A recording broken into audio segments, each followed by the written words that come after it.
Board for June 14th. The responsibility of this board is to carry out locally the Commonwealth policy to preserve the wetlands and to accommodate economic activity so as to prevent their despoliation. Can I have a roll call, please, Mr. Wilson?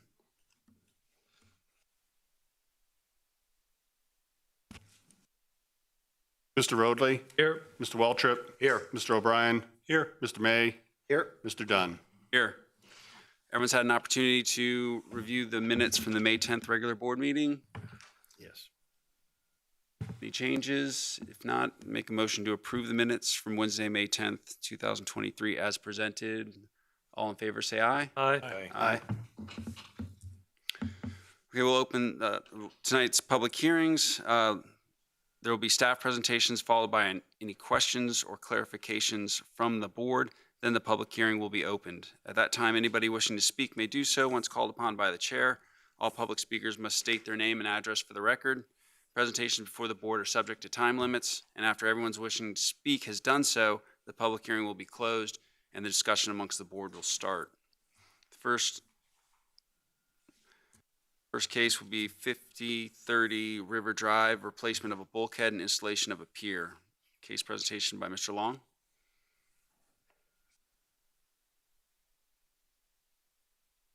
Good afternoon, Mr. Chair, members of the board. Trevor Long, James City County Watershed Planner, here to present WJPA-23-0013. Mr. Rich Calvert of Calvert Marine has applied for a wetlands permit on behalf of Mr. Gary McSherry and Mr. Danny Patterson for the replacement of a bulkhead on property located at 5030 and 5032 River Drive within the Diaskin Creek watershed. This parcel can be seen above on your screens, outlined here in blue. Again, within the Diaskin Creek watershed, which boundary is outlined here in yellow. In July 2021, the bulkhead located at 5032 River Drive failed due to unauthorized filling of the slopes and resulted in a blowout of approximately 110 linear feet of bulkhead into the Diaskin Creek. This damaged a portion of the existing bulkhead located at 5030 River Drive, damaged the entire bulkhead and slope at 5032 River Drive, and had some impacts on 5034 River Drive. This failure also caused a significant amount of sediment to erode into the Diaskin Creek, and the existing house at 5032 River Drive was subsequently condemned. During that time, staff met with various agencies and owners of the properties to discuss the remedy of this situation. On your screens above, you can see an aerial photograph from 2019. This was prior to the slope failure that was just mentioned. The existing conditions of this lot include a retaining wall just adjacent to the existing house with riprap down towards the bottom of the slope. The following photograph is from 2023, which shows the extent of the slope failure, the retaining wall failure, and the results that it had on the property. The contours that you can see above also are a good indicator of what the property likely looked like before this slope failure occurred. The resource protection area and the previous site plan. The applicants are proposing a new 148-foot steel sheet pile bulkhead that will extend from 5030 River Drive and tie into the existing timber bulkhead on the adjacent property at 5032 River Drive. Excuse me, from 5032, it will extend onto the adjacent and existing bulkhead at 5030. You can see on this sight line above the mean low water and mean high water marks, and in orange, the approximate area of this blowout. The proposed site plan shows the current mean low water and current mean high waters with the proposed bulkhead outlined here in yellow. This falls within the tidal range in the portion outlined here in red, and the area of slope fill that is proposed here in green. The upland of which was affected by the bulkhead failure is proposed to be filled and graded to a 2-to-1 slope for approximately 20 linear feet, at which point the slope will transition to a 4-to-1 slope until the slope matches the current grade of the property. This project calls for 5,916 square feet of disturbance within the RPA associated with the grading for this project. The applicants have proposed to replant the upland area with shrubs at a rate of 1,745 shrubs for the project. Per acre planted on 5-foot centers, and bunch grass rates of 4,840 plants per acre planted 3 foot on center, or some kind of combination of the two. The area directly adjacent to the bulkhead will be planted with wetland-tolerant native shrubs. All work associated with the construction of the bulkhead is proposed to be performed via barge, and all filling is to be done from the uplands.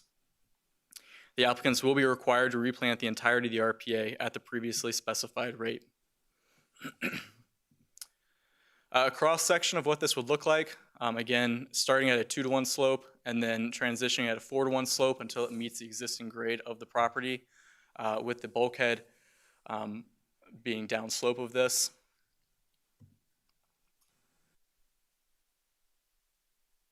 And some site photographs. These are directly after the slope failure, time-stamped June 21st, 2021.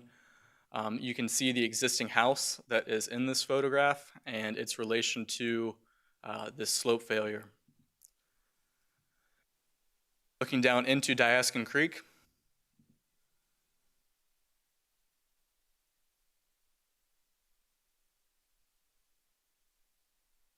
Standing more on the upslope section, looking at the area of failure.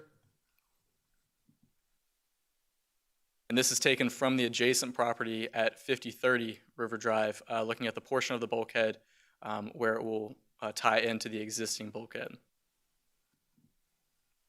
These are current photographs taken at a low tide event to show the extent of its current standings.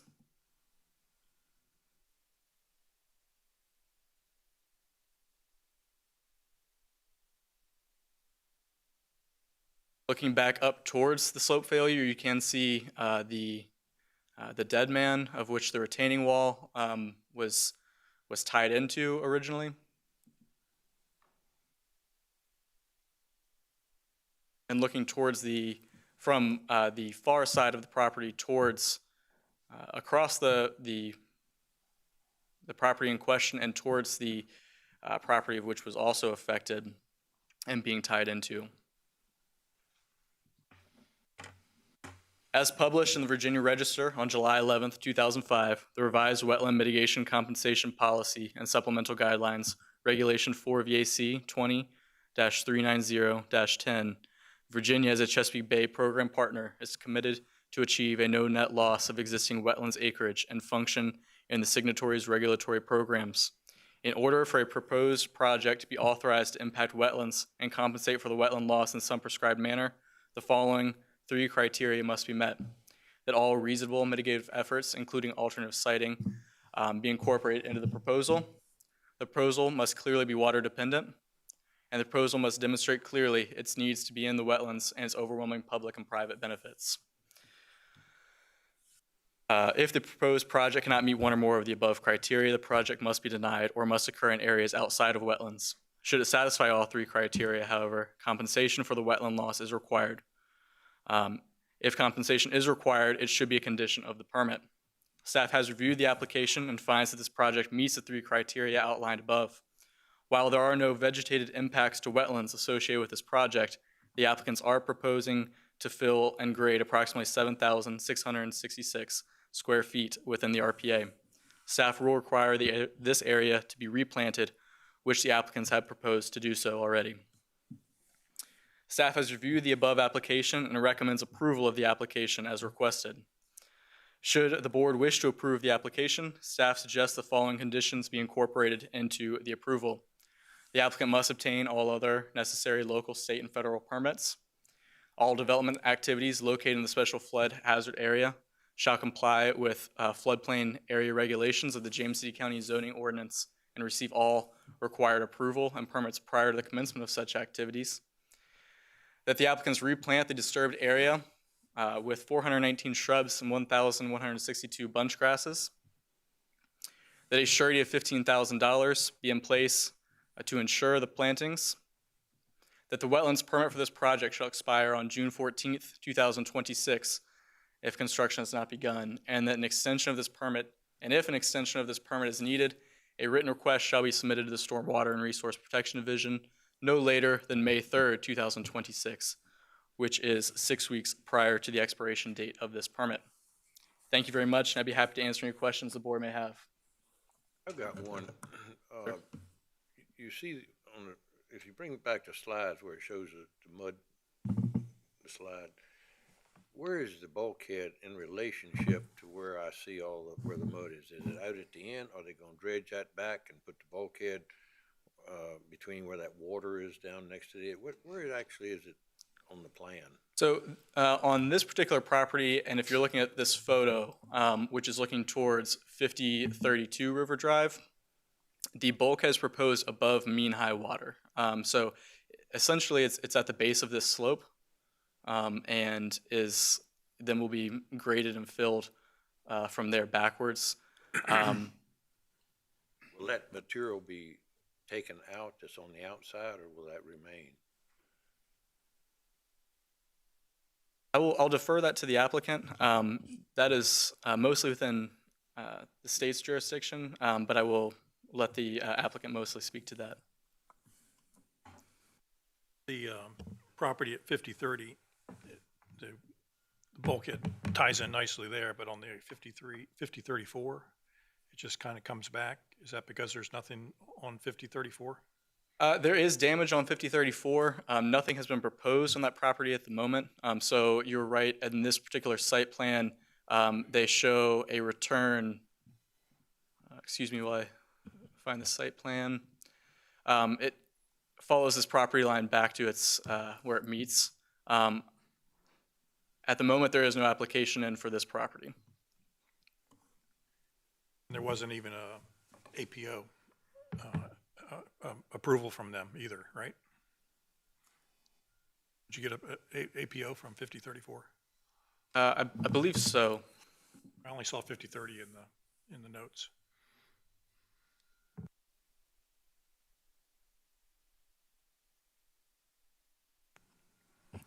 Are there any other questions from Mr. Long?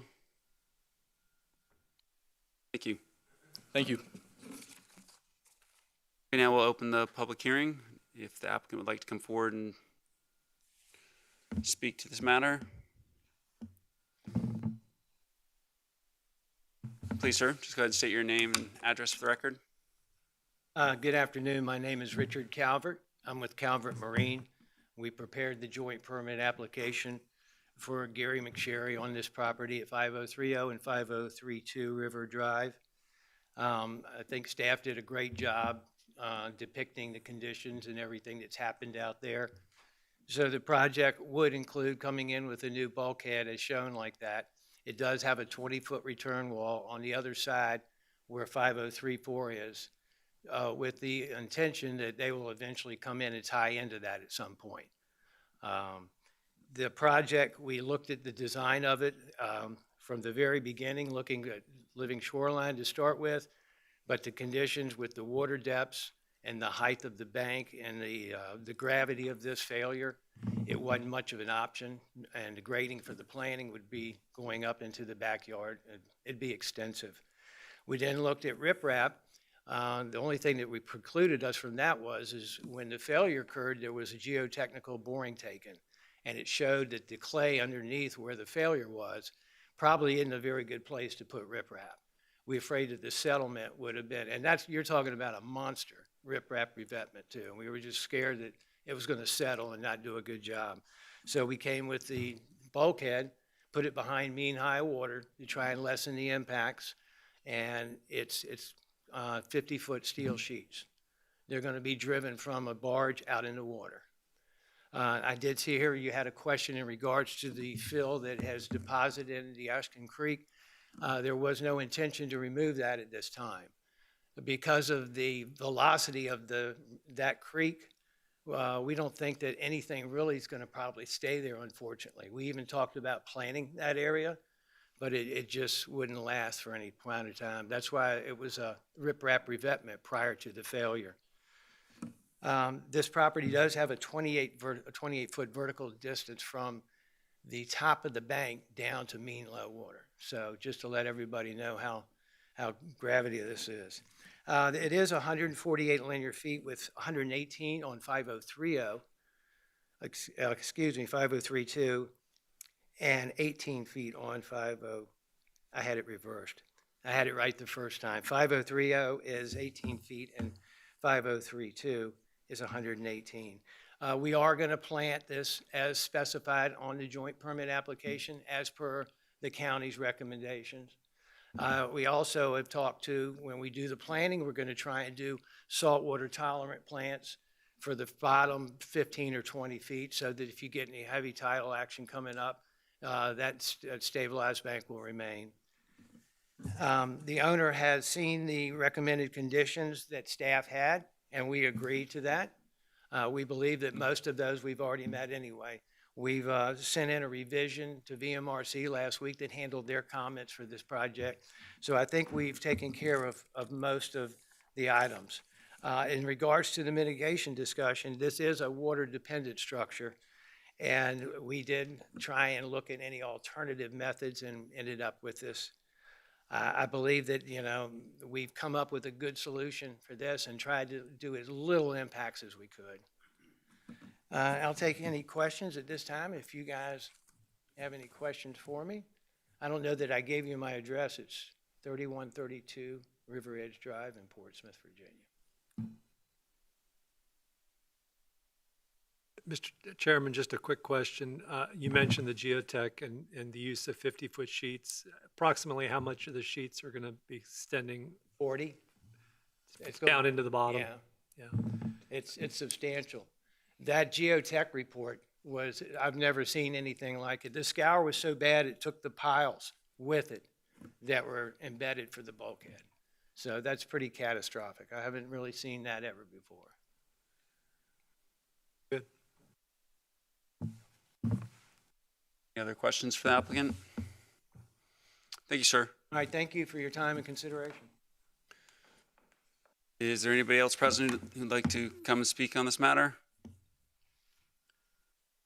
If not, we'll go ahead and we'll close the public hearing and it's to the board for discussions. Mr. Chairman, this was an unfortunate circumstance when it occurred, and the fact that they've been able to seek a remedy, I think, to help abate further erosion and then stabilize the upland. I have no objection to the project as proposed. Based on the soil and going down 40 feet, it won't.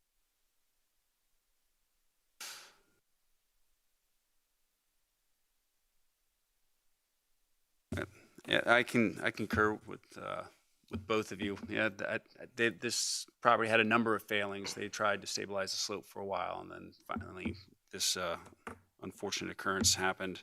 It's been a long time coming getting it mitigated, so I'm glad to see that it's going to be done. I too have no objections. Can I have a motion? Mr. Chairman, I'd like to make a motion to adopt the resolution to grant the permit request for Wetlands Board case number WJPA 23-0013 at 5030 River Drive. So we have a motion to adopt. Mr. Roadley, Yes. Mr. Waltrip, Yes. Mr. O'Brien, Yes. Mr. May, Yes. Mr. Dunn. Yes. Motion passes 5-0. That concludes our public hearings. We have no board considerations and no matters of special privilege. Motion to adjourn. Moved.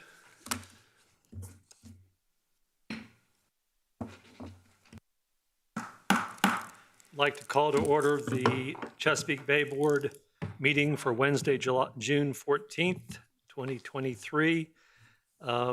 It is the responsibility of this board to carry out locally the Commonwealth policy to protect against and minimize pollution and deposition of sediment in wetlands, streams, and lakes in James City County, which are tributaries of the Chesapeake Bay. Mr. Wilson, a roll call. Mr. Oldley, Here. Mr. Waltrip, Here. Mr. O'Brien, Here. Mr. May, Here. Mr. Dunn. Here. We have the minutes in front of us from the May 10th meeting. Any comments or changes? Yes, sir. If there are no changes, do I have a motion to approve the minutes as presented? I'll make a motion to approve the minutes as presented, Mr. Chairman.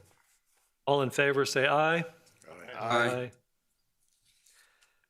Minutes are approved. So the outline for tonight's public hearings will be a staff presentation followed by any questions or clarifications from the board. And then the public hearing will be opened. At that time, anybody wishing to speak may do so once called upon by the chair. All public speakers must state their name and address for the record.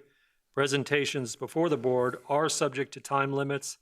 After everyone wishing to speak has done so, the public hearing will be closed and discussion amongst the board will start.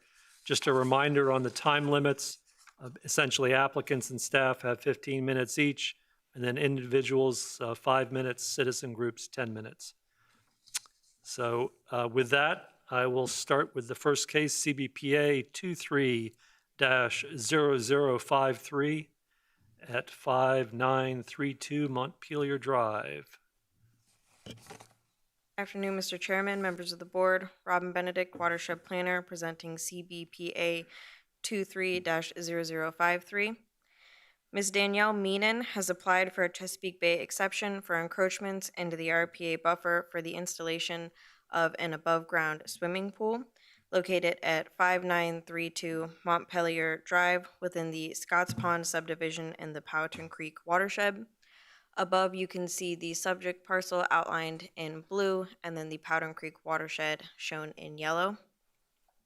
This parcel was platted in 2005 after the changes to the Chesapeake Bay Preservation Ordinance in 2004. Here's aerial photography of the property, as well as topography of the property. The floodplain at the very back of the lot, and then the RPA that comes through to about the front of the existing house. The total lot size of this property is 0.24 acres, of which 71% is located within the RPA. The applicant is proposing to construct a 24-foot by 12-foot above-ground swimming pool. On the screen now is the site plan showing the 150-foot RPAs here in red, and then the proposed pool in yellow. Total impacts to the RPA associated with this proposal equate to 288 square feet in the landward 50-foot RPA.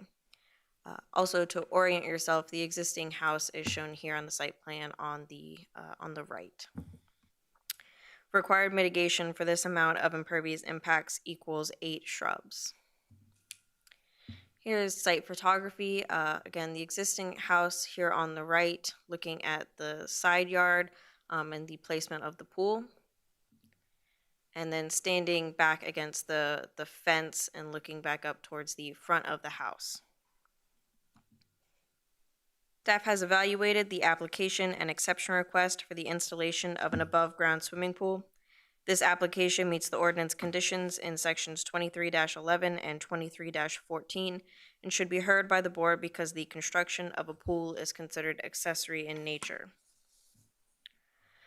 The board may grant exceptions to section 23-7 if the application meets the following 5 conditions. The exception request is the minimum necessary to afford relief. Granting the exception will not confer upon the applicant any special privileges denied to other property owners in the vicinity. The exception request will be in harmony with the purpose and intent of Chapter 23 and is not of substantial detriment to water quality. The exception request is not based on conditions or circumstances that are self-created or self-imposed, and reasonable conditions are imposed which will prevent the exception request from causing a degradation of water quality. Staff has reviewed the application and exception request and has determined the impacts associated with this proposal to be minor for the proposed development. Staff recommends approval for this exception request, and if the board wishes to approve the request, the following conditions should be incorporated into the approval. The applicant must obtain all other necessary federal, state, and local permits as required for the project. The applicant must submit a mitigation plan equating to 8 shrubs to the Stormwater and Resource Protection Division prior to project start. The applicant must submit a surety of $500 in a form acceptable to the James City County Attorney's Office to guarantee the mitigation plantings. This exception request approval will become null and void if construction has not begun by June 14th, 2024, and written request for an extension to an exception submitted to the Stormwater and Resource Protection Division no later than May 3rd, 2024, which is 6 weeks prior to the expiration date. If there are any questions, I'd be happy to answer them at this time. Any questions for staff? Nope. Thank you, Ms. Benedict. Thank you. We will open the public hearing. Would the applicant care to address this matter before the board or their agent?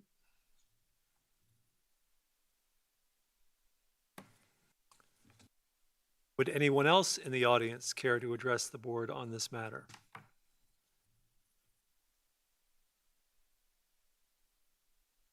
Hearing none, I will close the public hearing. Discussion amongst the board. Mr. Chairman, I think this appears to be a reasonable sized pool. I don't think you can get it any closer to the house. It's within 10 feet of the house structure. So placement of it, I think, is the best that they could do. So I would be in support of this proposal. Any other members of the board care to make comments or discussion?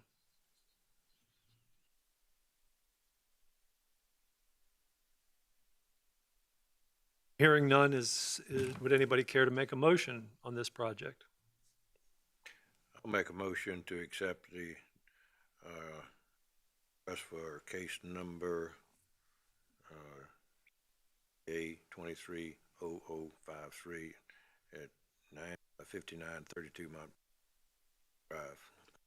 Motion to adopt the resolution to grant the exception request. Mr. Wilson. Motion to adopt. Mr. Waltrip? Yes. Mr. O'Brien? Yes. Mr. May? Yes. Mr. Dunn? Yes. Mr. Roadley? Yes.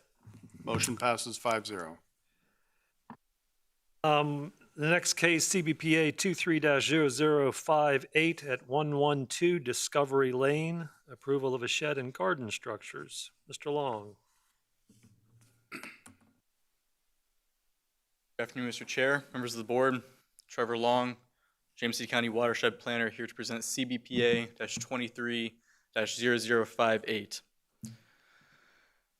Ms. April Warren has applied for a Chesapeake Bay exception for encroachments into the RPA buffer for the approval of a shed and gravel paths located at 112 Discovery Lane within the Powhatan Shores subdivision in the Powhatan Creek watershed. This parcel can be seen above, outlined here in blue. Again, this was in the Powhatan Shores subdivision and the Powhatan Creek watershed, which is outlined here in yellow. Total lot size, this parcel was platted in 1975 prior to the adoption of the Chesapeake Bay Preservation Ordinance in 1990. Total lot size of this property is 0.41 acres, of which 59% is located within the RPA. Existing conditions of the property as of the 2017 aerial photography include a single-family dwelling, a driveway, a level yard leading to a timber bulkhead adjacent to the canal. On your screen above, you can see the 2015 aerials showing these conditions without the shed. The 2017 aerial shows some of the construction or some structures adjacent to the house. The 2019 aerial showing the shed. And the most current 2023 aerial showing the shed and the garden structures that are associated with this proposal.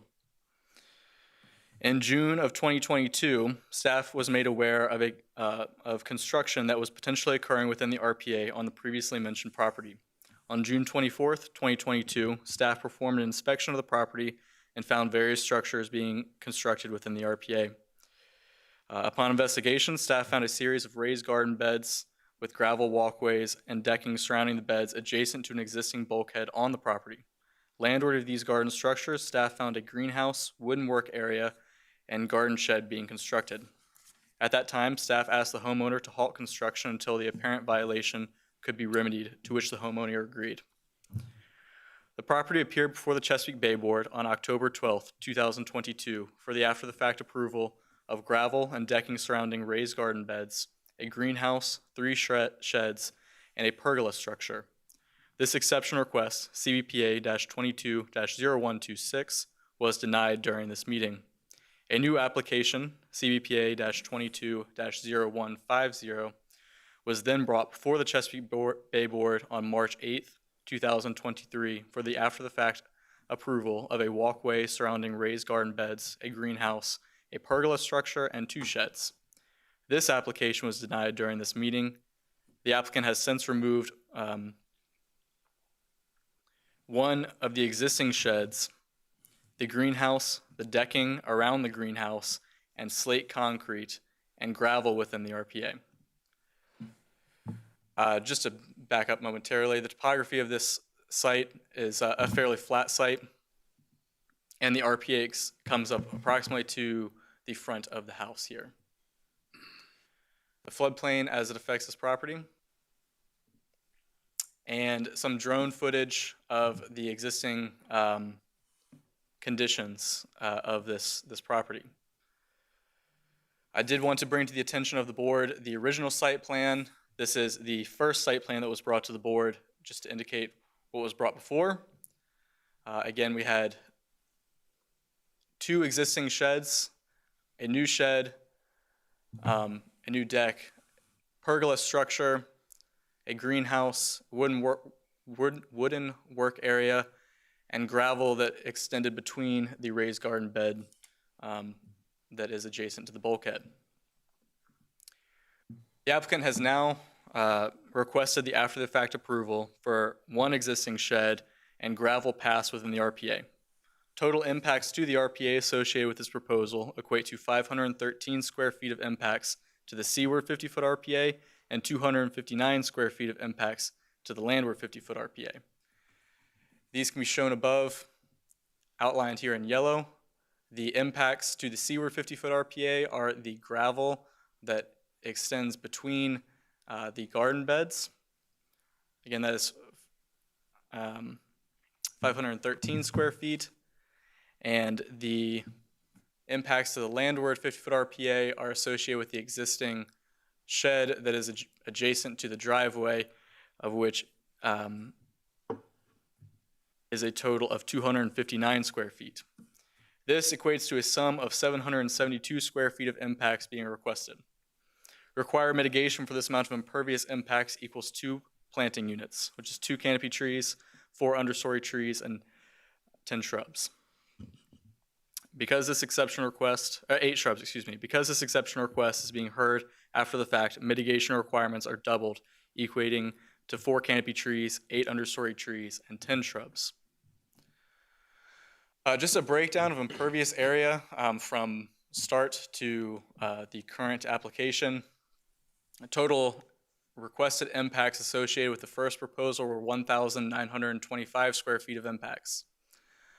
The application was then revised to reduce the impacts to approximately 1,537 square feet of impacts.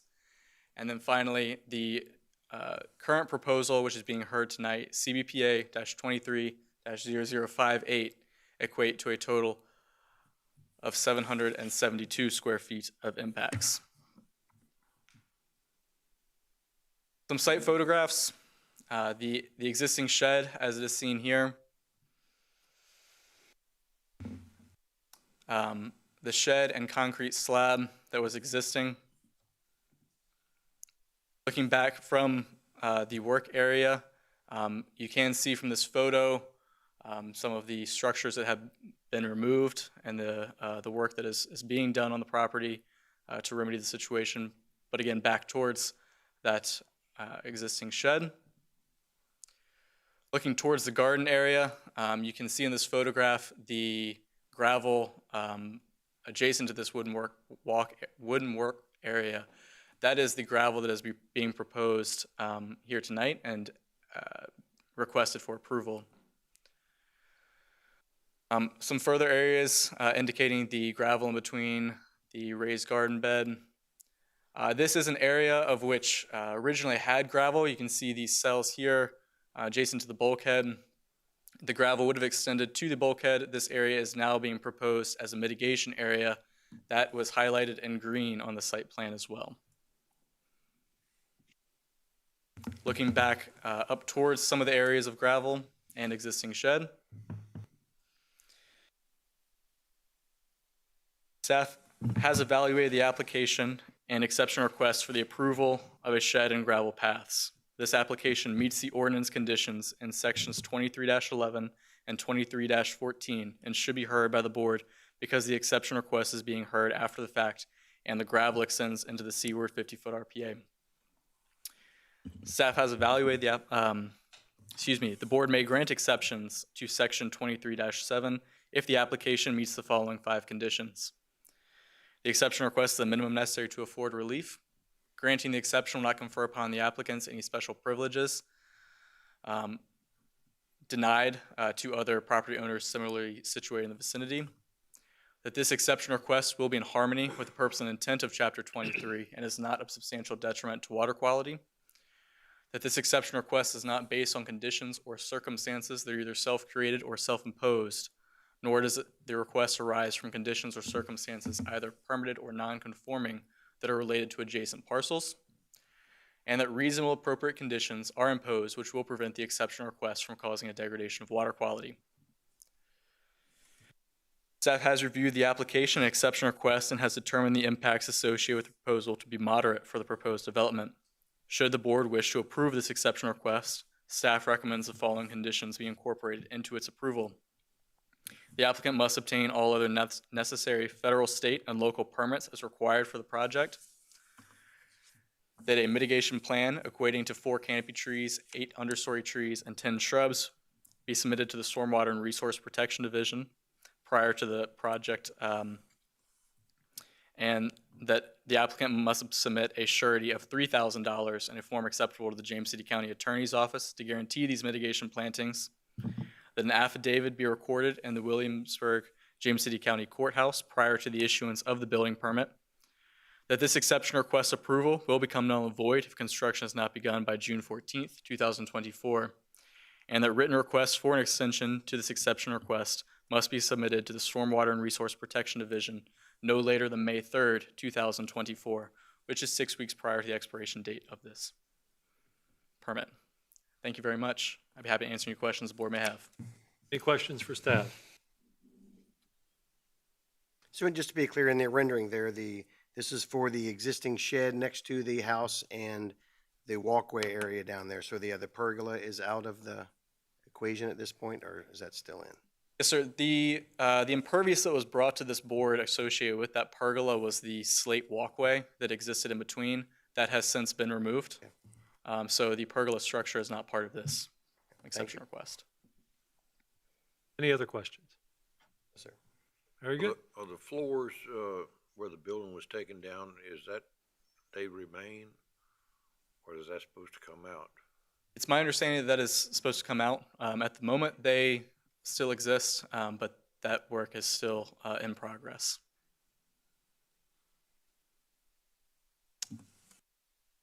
Any other questions for staff?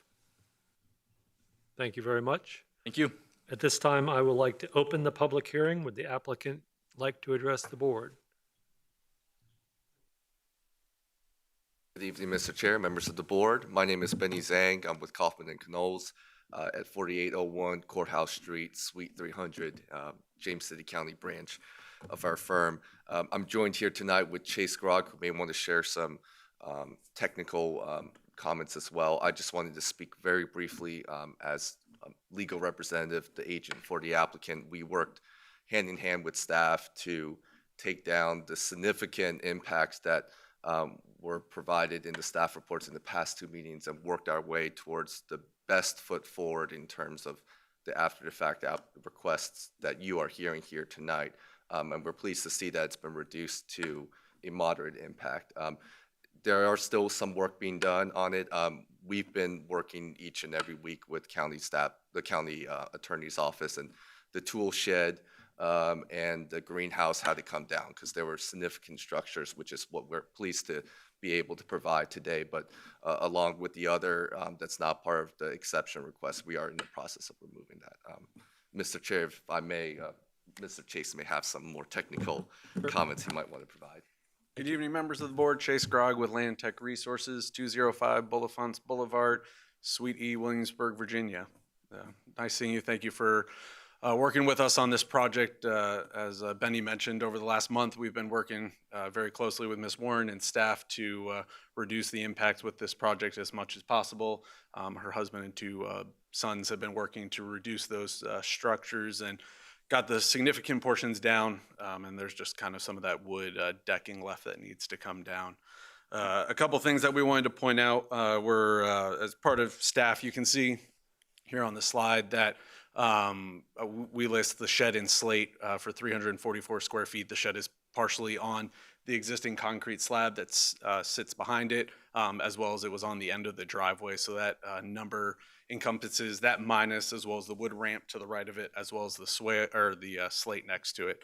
And then across the back, in listening to the last meeting and some of the concerns, we decided that we wanted to put that mitigation, right at the end of the garden bed there, where any water that would flow, though, as a garden, the main goal is for the water to, filter through the garden, but that we would have a nice little buffer there so that any water that does go that way would be mitigated. Happy to answer any questions you may have. Any questions for Mr. Zhang or Mr. Grogg? So, Mr. Grogg, why gravel? Why have gravel in the Seaward area? So it was for access, as well as the mulch being right there next to the bank. I think there's probably an argument for that mulch wanting to wash and potentially end up in the canal. So with the stone being able to stay in place, I think there's probably a pretty good argument that with the gravel that it's going to percolate through that, it's not being driven over. I don't know that gravel is going to end up with the same compaction that I know staff or with the county, we treat all gravel as 100% impervious, but I think the water will work its way through there and not be as much of an impervious cover as it's kind of being equated for.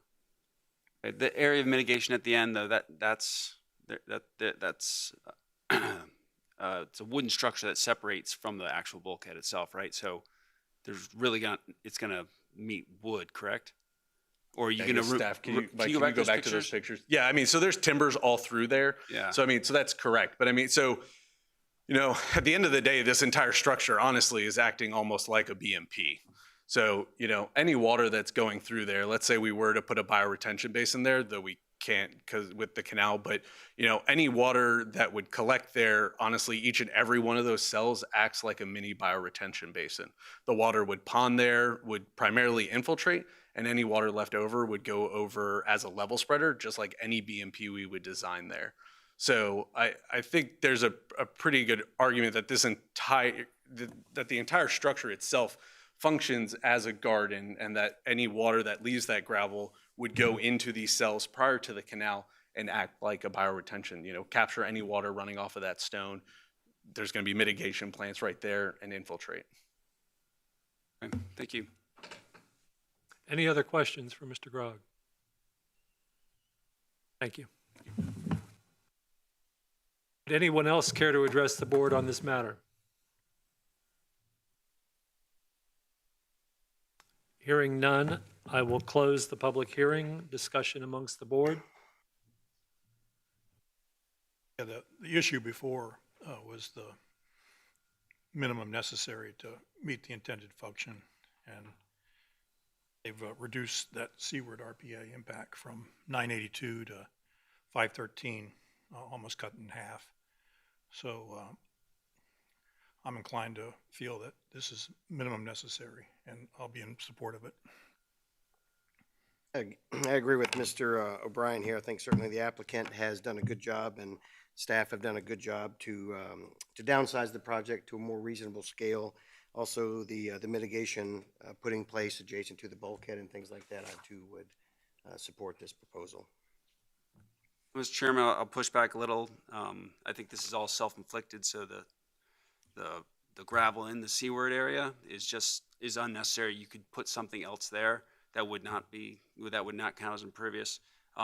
Looking around the area, I see the sheds. Other houses have sheds, so I don't have an objection to that, but within the seaward, I don't think I can support. Any other comments? I think the stone, having that there it will filter, it'll hold back the moisture. If you get heavy rains, that'll flush out and be in the canal. I think that's probably a good move on that, so I would support that. Do I have a motion? I'd like to make a motion to accept the deferral request for, Go down to C. I'm sorry, motion to adopt the resolution to grant the exception request for Chesapeake Bay Board, case number CBPA 23-0058 at 112 Discovery Lane. Mr. Wilson. So we have a motion to adopt. Mr. Waltrip, Yes. Mr. O'Brien, Yes. Mr. May, Yes. Mr. Dunn, No. Mr. Roadley. Yes. Motion passes 4-1. Thank you. Thank you. The matter is, the next matter before the board is CBPA 23-0060 at 499 Jolly Pond Road, installation of a sanitary sewer line. Ms. Benedict.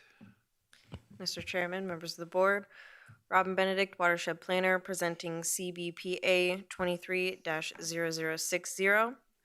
Mr. Ryan Stevenson with AES Consulting Engineers has applied for a Chesapeake Bay exception on behalf of Colonial Heritage for encroachments into the RPA buffer for the installation of a sanitary sewer and sanitary sewer bridge connection located at 499 Jolly Pond Road within the Colonial Heritage subdivision in the Yarmouth Creek watershed. Above, you can see the entire parcel, 499 Jolly Pond, outlined here in blue, and then the Yarmouth Creek boundary here in yellow. Here's aerial photography zoomed into the particular section of the installation for the sanitary sewer crossing. The total lot size of the property is 534 acres. However, the area designated for the proposed sanitary sewer crossing is approximately 136 acres, of which 20% is located within the RPA. So again, within this area, here is the topography as it affects this site and the resource protection area as well. The applicants are proposing to install a sanitary sewer connection associated with the Deer Lake Estates project within Colonial Heritage. This proposal was originally approved on May 8th, 2019, but has since expired. Above on the plan, you'll see the 100-foot RPA shown here in red. The edge of wetlands along the right here shown in green. The area of the sanitary sewer shown here in yellow. And running here through the middle is Deer Lake itself.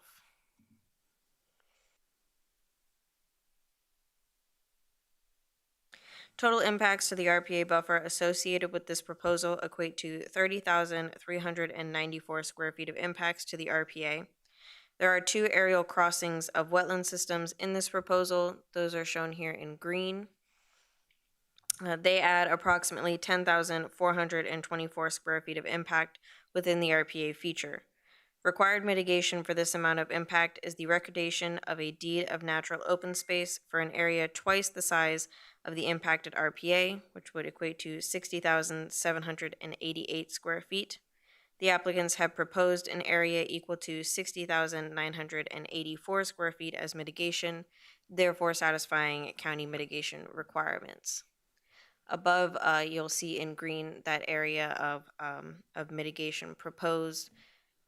The sanitary sewer is over here on the right, and then that mitigation area over here on the left. Here is site photography, looking down at one of the connections. Looking across here, there's near where one of the wetland crossings will be. And moving further along. And then turning around and looking back the other way. Staff has evaluated the application and exception request for the installation of a sanitary sewer and sanitary sewer bridge connections. This application meets the ordinance conditions in sections 23-11 and 23-14 and should be heard by the board because the installation of a sanitary sewer is not water dependent and is proposed to be constructed within the RPA buffer. The board may grant exceptions to section 23-7 if the application meets the following 5 conditions. The exception request is the minimum necessary to afford relief. Granting the exception will not confer upon the applicants any special privileges denied to other property owners in the vicinity. The exception request will be in harmony with the purpose and intent of Chapter 23 and is not of substantial detriment to water quality. This exception request is not based on conditions or circumstances that are self-created or self-imposed, and reasonable conditions are imposed which will prevent the exception request from causing a degradation of water quality. Staff has reviewed the application and exception request and has determined the impacts associated with this proposal to be major for the proposed development. Staff recommends approval for this exception request, and if the board wishes to approve the request, staff recommends the following conditions be incorporated into the approval. The applicants must obtain all other necessary federal, state, and local permits as required for the project.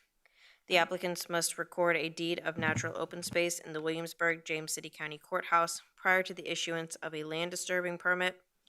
This exception request approval will become null and void if construction has not begun by June 14th, 2024, and written requests for an extension to the exception must be submitted to the Stormwater and Resource Protection Division no later than May 3rd, 2024, which is 6 weeks prior to the expiration date. If there are any questions, I'd be happy to answer them at this time. Any questions for staff? Thank you. Would the applicant care to address the board? Oh, pardon me, let me open the public hearing. Now, would the applicant care to address the board? Nope. Would anybody else in the audience care to address the board on this matter?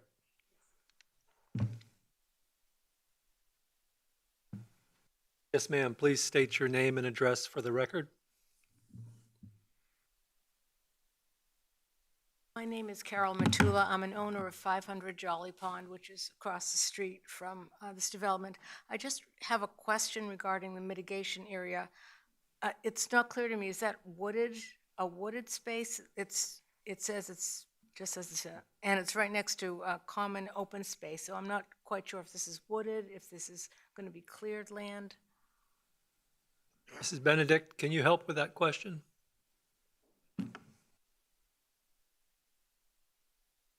To clarify, the area being an area of natural open space, it will remain untouched, so it will remain wooded area. Okay, all right, thank you. Thank you. Any other questions? Anyone else wishing to speak to the board on this matter? If not, I will close the public hearing. The matter is before the board. No, Mr. Chairman, then I remember this case from 2019. It hasn't changed, and they need to tie into a sewer line. I have no objections. Any other comments from the board? Hearing none, do I have a motion? Make a motion to adopt the resolution to grant the exception request for Chesapeake Bay Board case number CBPA TAC 23 TAC 0060 at 499 Jolly Pond Road. Mr. Wilson. Motion is to adopt. Mr. Waltrip? Yes. Mr. O'Brien? Yes. Mr. May? Yes. Mr. Dunn? Yes. Mr. Roadley? Yes. Motion passes 5-0. Next item on the agenda is CBPA 23-0051 at 108 Brancaster, construction of a single-family dwelling. Mr. Long. Good afternoon, Mr. Chair, members of the board. Trevor Long, Watershed Planner, here to present CBPA-23-0051. Mr. Chase Grogg of Land Tech Resources has applied for a Chesapeake Bay exception on behalf of Mr. David and Ms. Wendy Budnick for encroachments into the RPA buffer for the construction of a single-family dwelling with an attached deck and retaining wall located at 108 Brancaster within the Fords Colony subdivision in the Powhatan Creek watershed. Again, you can see this parcel outlined here in blue. This is the Fords Colony subdivision, which falls within the Powhatan Creek watershed, outlined here in yellow. This parcel was platted in 1981 prior to the adoption of the Chesapeake Bay Preservation Ordinance in 1990. Total lot size of this property is 0.60 acres, which is shown above here on this aerial photograph outlined in blue. Some topography for the site. It slopes downward from the street. The cul-de-sac that it exists on is shown here at the bottom of the screen into a wetland system. Some drainage easements. The floodplain as it affects this property. And the RPA as it affects this property, which encompasses 93% of this lot. Just for the board's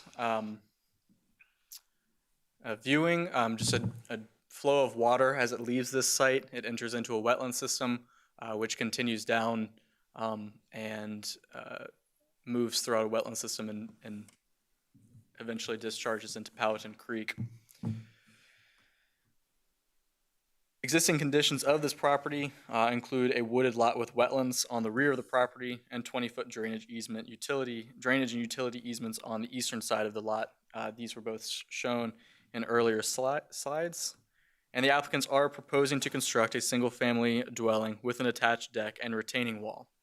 This is shown above on the site plan as it's been submitted. The red line here shows the 100-foot resource protection area with the 50-foot resource protection area behind it, and the edge of the wetlands which extend up onto the lot of which this RPA extends off of. The drainage and utility easement, as I was describing earlier, is outlined here in purple, with the proposed impervious within the landward 50-foot RPA outlined in yellow, and the proposed impervious within the seaward 50-foot RPA shown in orange. The floodplain as it affects this lot is shown here in light blue, with the building setback in the darker blue shade. As I was saying earlier, this proposed house also has a proposed deck on it, which is shown here with stairs coming off, and a retaining wall which is necessary to create the driveway outlined right here.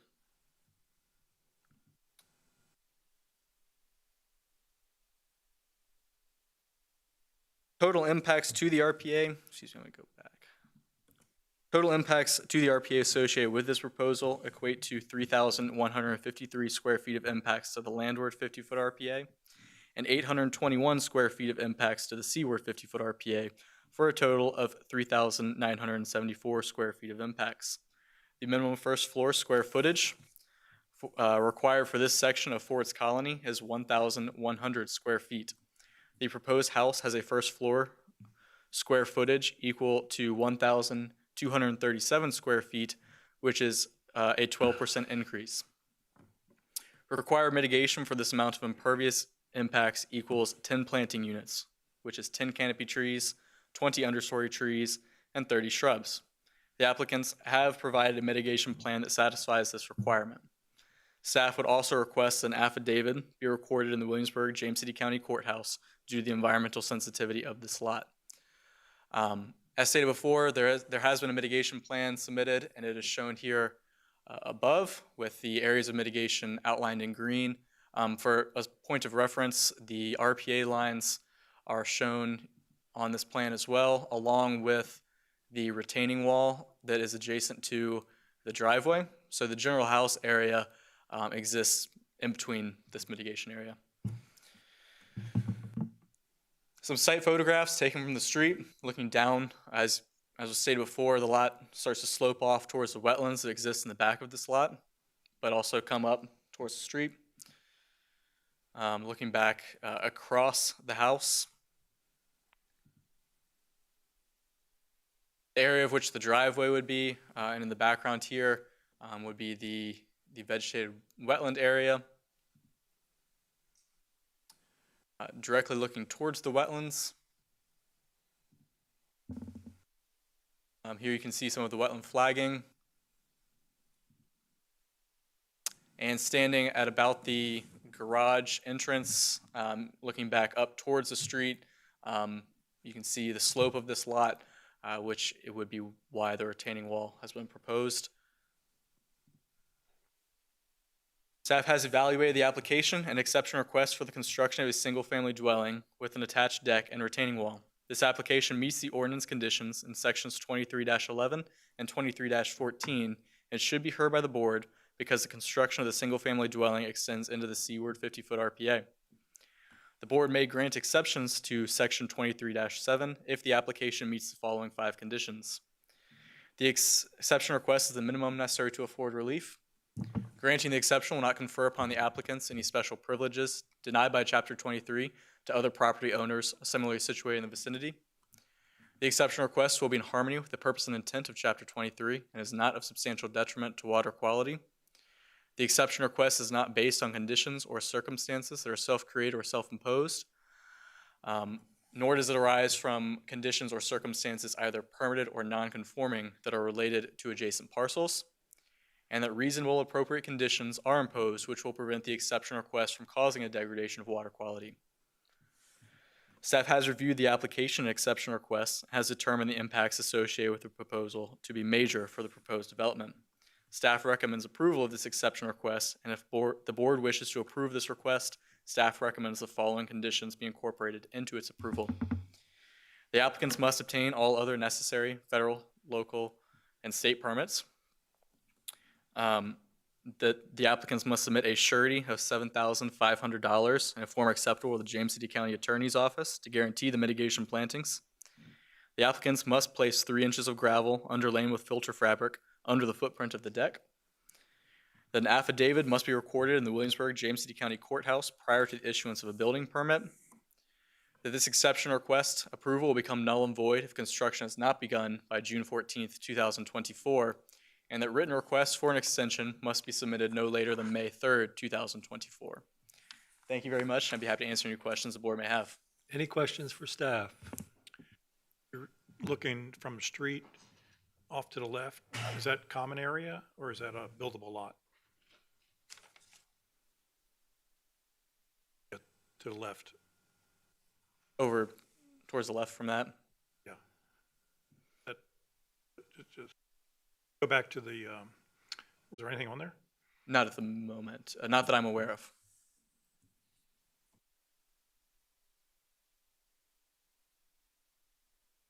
If there was something there, I'd be curious to see what they did, but if there's nothing there, then I'll be seeing it in a couple of years. Yeah. Ms. Long, would you mind repeating the impacts to the seaward and landward? Yes, sir.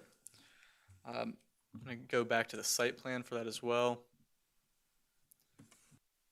So total impacts to the RPA equate to 3,153 square feet of impacts to the landward 50-foot RPA and 821 square feet of impacts to the seaward 50-foot RPA, totaling to 3,974 square feet of impacts. Thank you. Any other questions for staff? Thank you. Thank you. I'd like to open the public hearing. Would the applicant care to address the board? Good evening, members of the board. Chase Grog with Land Tech Resources. Mike, can you pull up the one graphic I have? Thanks. I think SF. Yeah, that would be perfect.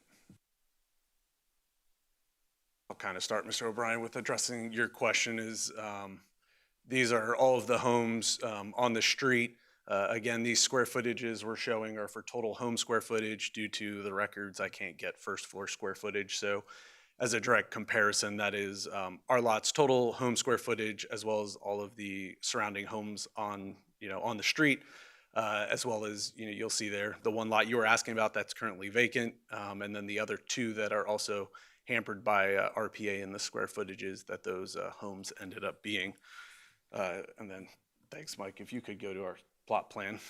As staff went over, we pulled the house, another skinny house, trying to get it as far forward and out of the resource as possible, moved it as far forward and to the right due to those wetlands over on the left.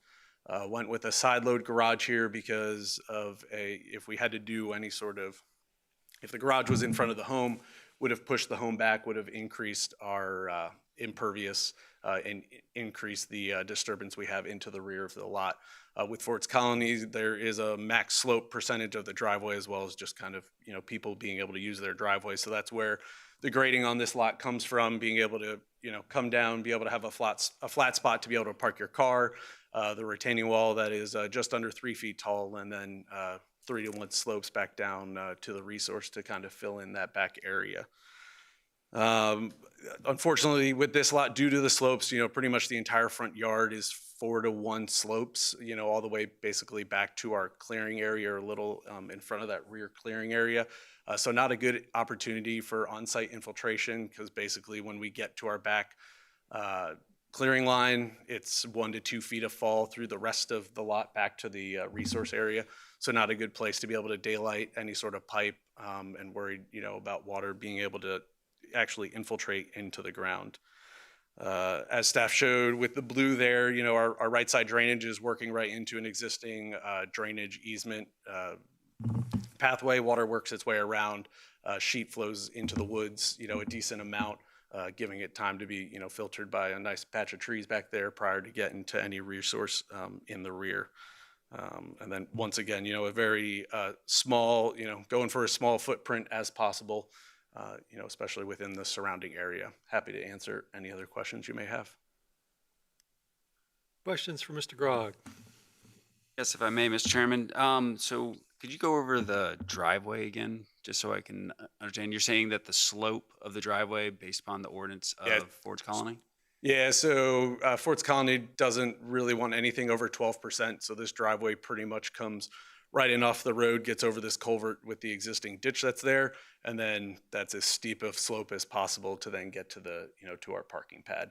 And, the issue would be if we did, any sort of, let's just say we did like a courtyard, there's really no other place that I can put a driveway and make the house grading work. So if we tried to do, I don't know off the top of my head if, I don't believe this section of Forts Colony allows for a front entrance on a garage.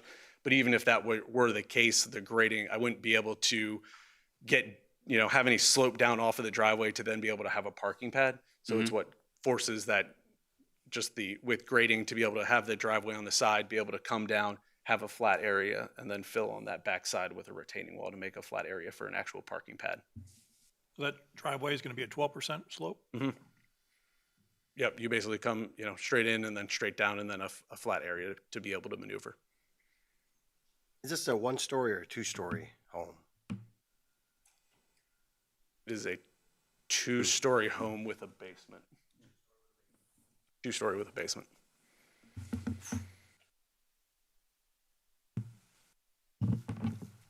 Mr. Grog, there's a slight discrepancy between the site plan and the image that we see on the screen as it pertains to the grade lines and the limits of clearing on this tongue, kind of on the seaward side of the driveway retaining wall. I'm just curious, it looks like the limits, so you can see the rather wide limit. You're talking about over here? No, north, if you will, or there, right there. It's just a slight difference there between what I'm seeing in the record of your site plan versus this. That due to the change? So, Mr. Rowley, I believe that's because when I was going over our final review of it, I believe the error that happened there was originally, and I think you might be able to confirm this with what you're looking at. Does the retaining wall on what you're looking at come at this portion of the house? Does it come off kind of not off the corner of the garage? It appears to come off the corner of the garage. This is helpful.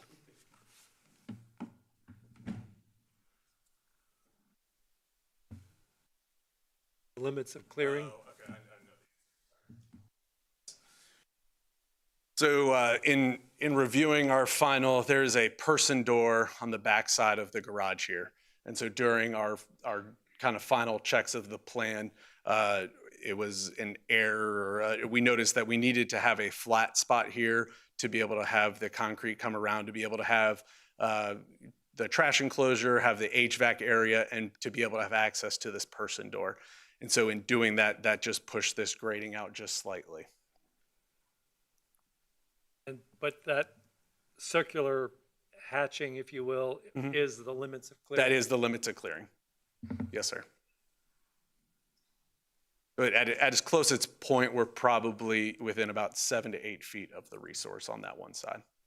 The rest, this is our pinch point, and that's why we tried to push it as far to the right as we could while still allowing this swale. That's why we're not quite slammed up on this, on the right side setback. The swale is not, there's not exactly a defined swale within this drainage easement. So we're kind of installing that there, but we can't freely go onto the neighbor's property and install that swale. So needing to leave ourselves a little bit of buffer to get this water around the front and into that drainage easement. But on this particular plan, yes, that's basically our pinch point. Thank you. Is it a walkout basement, you said? It is just a walkout basement on this back right, which It's a walkout for good drainage. Yes, yeah. Rephrase that. What do you mean by good drainage? I mean, are you digging a hole for the basement, or do you have a walkout? No, it's as my clients don't find this as good as I do. I normally call it a free basement. I realize they're paying, but yes, the grade is there to make a basement work. Can you show the mitigation slide? The one with the, yeah. Mm-hmm. So, first of all, appreciate this slide. We don't get this with all the plans. This is very helpful. But most of the water flow is going to be coming at this and then off to the left. And there wouldn't, I would expect to see more mitigation on the left-hand side of this thing. Is there any reason that there's not? No, not in particular. As part of their application within Ford's Colony, they'll have to do a landscaping plan to meet all of the Ford's Colony requirements as well. And so this is more of a depiction showing that all of the mitigation will fit within the lot, but not necessarily the exact location that everything will end up. In the past, I know there's been concerns on some lots that when we propose a certain amount of mitigation, sometimes there's just not enough space. So we like to at least now indicate that. It's a proof of concept. Yes, yep, that they'll fit. Any other questions for Mr. Grogg? Thank you, sir. Thank you. Would anybody else care to address the board on this matter? Hearing none, I will close the public hearing. The matter is before the board.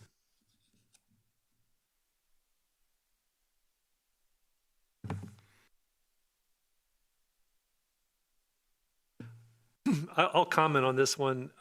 We've seen quite a few applications in the community, and this one isn't the worst, in my opinion.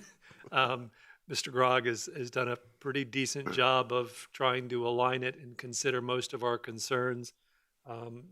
He knows I have a preference for infiltration, but apparently not able to get that on this lot. So that's my first impression, and hearing the presentation didn't change that.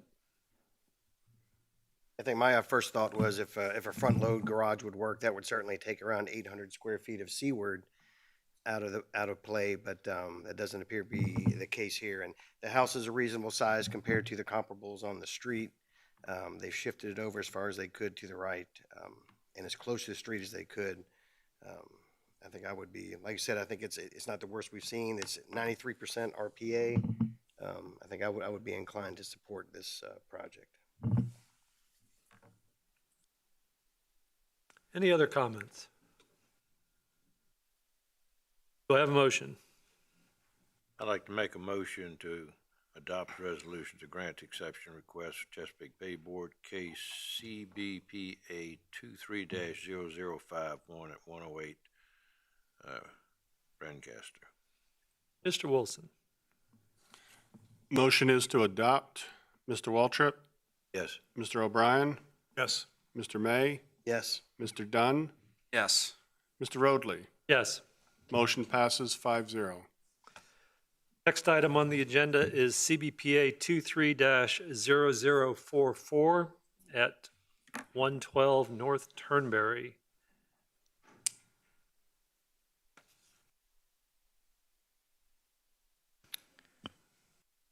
Mr. Chair, members of the board, Robin Benedict, Watershed Planner, presenting CBPA 23-0044.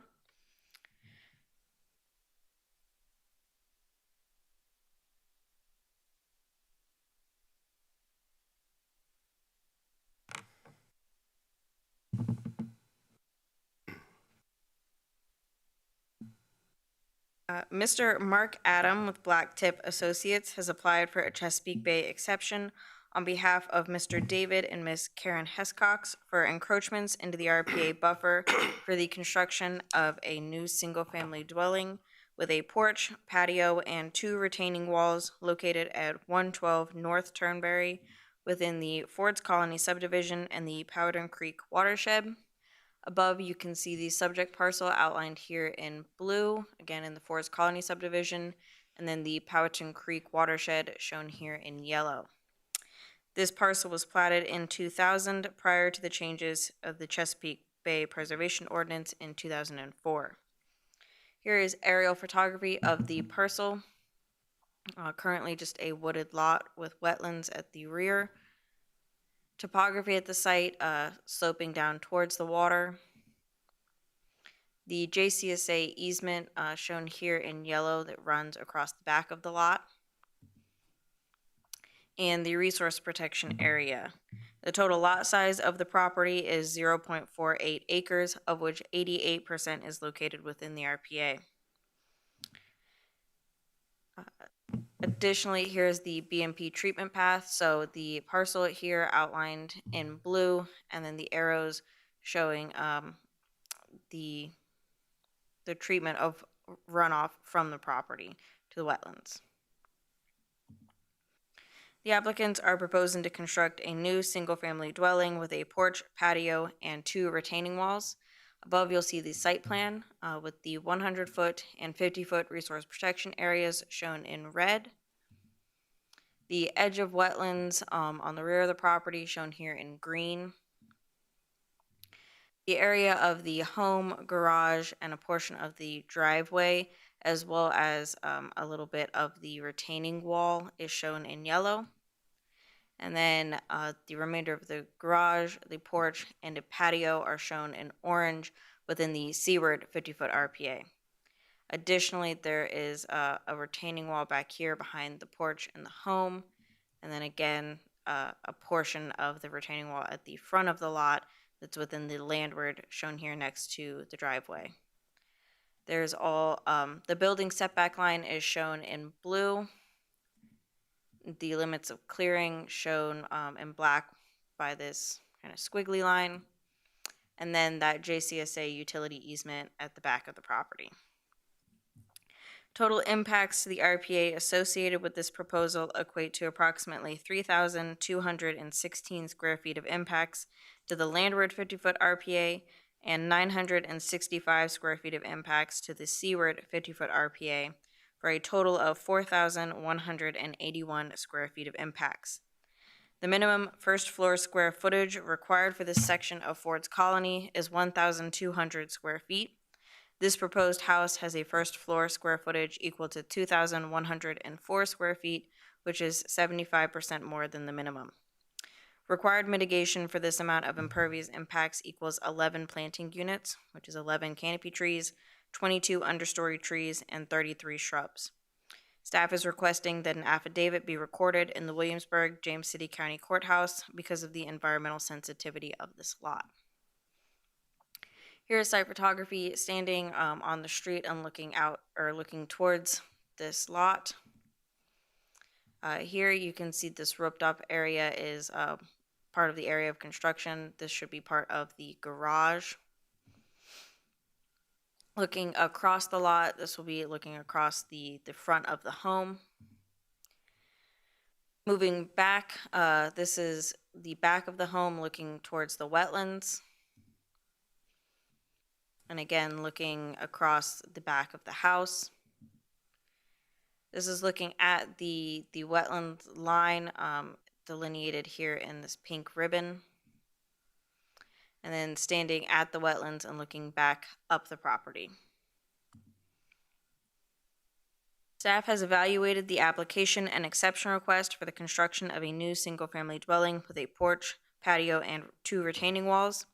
This application meets the ordinance conditions in sections 23-11 and 23-14 and should be heard by the board because the construction of a single-family dwelling extends into the seaward 50-foot RPA, and the construction of the porch, patio, and retaining walls is considered accessory in nature.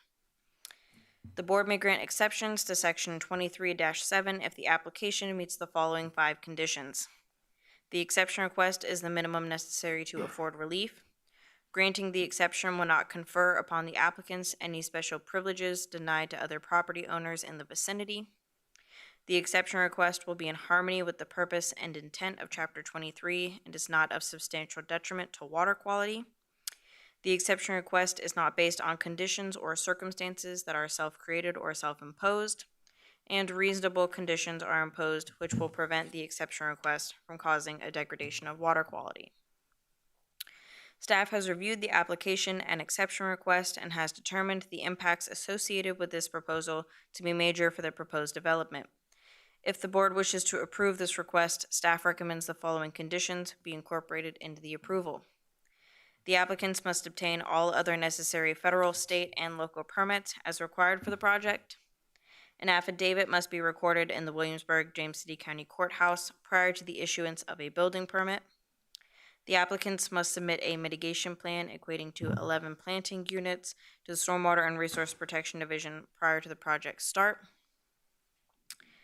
A 6-foot chain link fence must be installed at the limits of clearing at the rear of the lot adjacent to the wetlands to eliminate construction impacts to the wetlands. This exception request approval will become null and void if construction has not begun by June 14th, 2024, and written request for an extension to the exception must be submitted to the Stormwater and Resource Protection Division no later than May 3rd, 2024, which is 6 weeks prior to the expiration date. If there are any questions, I'd be happy to answer them at this time. Any questions for Ms. Benedict? So 1-story or 2-story house? I believe it's a 2-story, but I'll let the applicant confirm.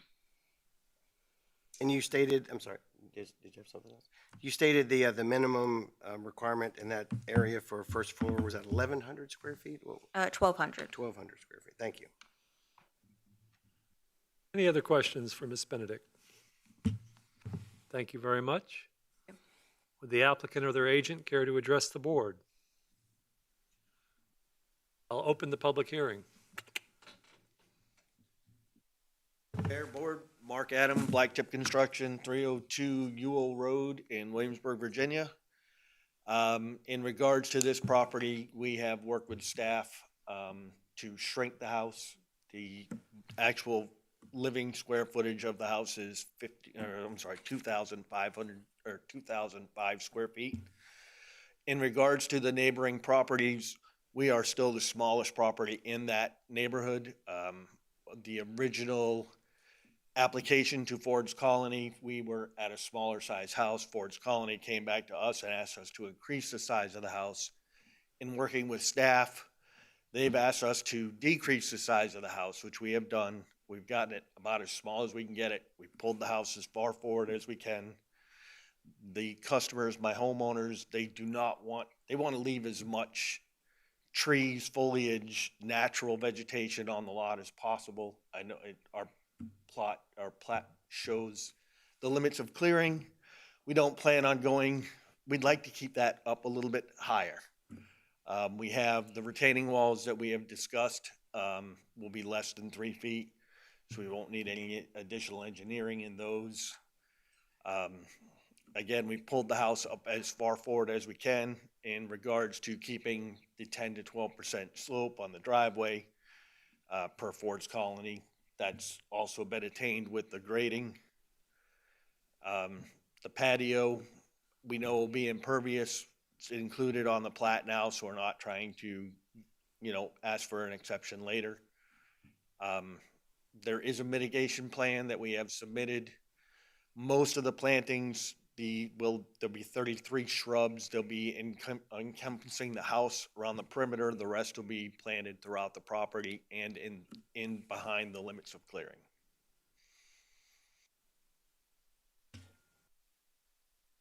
Any other questions for me? Any questions for Mr. Adams?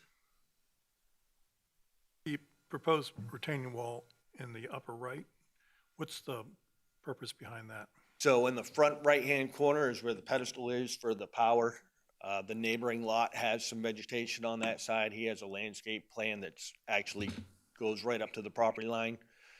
Trying to keep that and not disturb his property and keep that grade. We're trying to put that's where we'll put the retaining wall to hold that front corner is the highest corner of the property.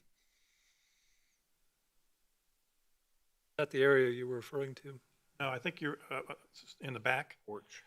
Oh, in the back porch? Yeah, Well, because we have the patio or because we have the porch and the grading in the back, we're just trying to create a level area. It's a walkout basement. Okay. So underneath It's that- not for drainage issues, it's more to get a level backyard. Correct.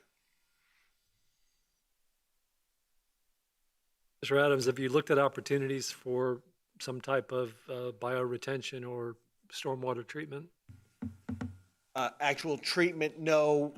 Down the right-hand side, we have proposed a full rock swale to carry the water around the back that will allow the filtration as it goes through that swale. It's 5 foot wide, about 20 inches deep.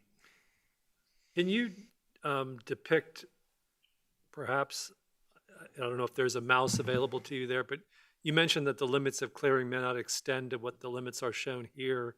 Can you kind of show us what those might be if you were to modify them? So this is the limits of clearing. Yep. Again, our customers want to keep as much vegetation in the back. As far as this retaining wall, if we can even shorten that a little bit, I'd like to pull that forward. We really do want to keep as much vegetation there as we can.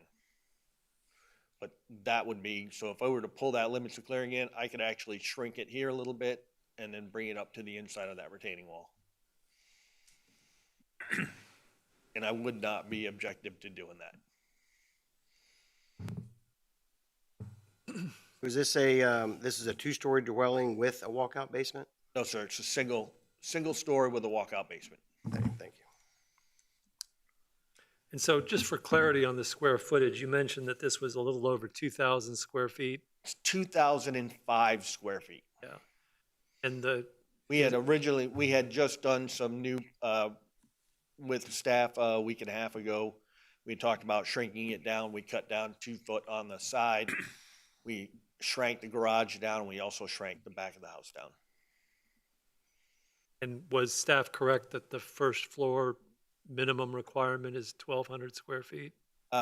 The total square footage in that neighborhood is 2,700. It's 1,200 for first floor if it's a two-story. What if it's a one, how is this We're categorized? getting, because we have the basement. So is it's where we pick considered up the two-story? additional square footage.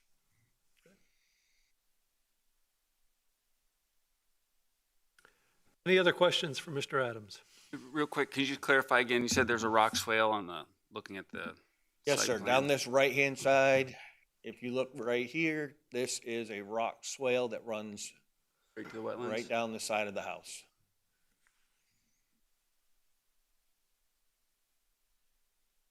So all the water from the front of the house will move to the right?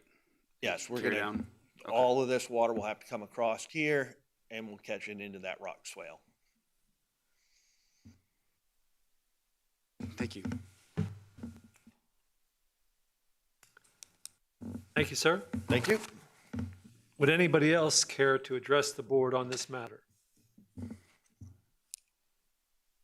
Hearing none, I will close the public hearing, and the matter is before the board. Discussion on the matter.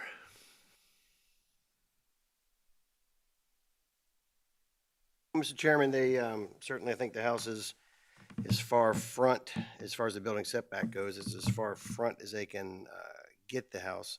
I'm still, I guess I have a little bit of concern about, minimum necessary to afford relief with the 1,200 square foot minimum on a home like that, but I understand that this has a basement.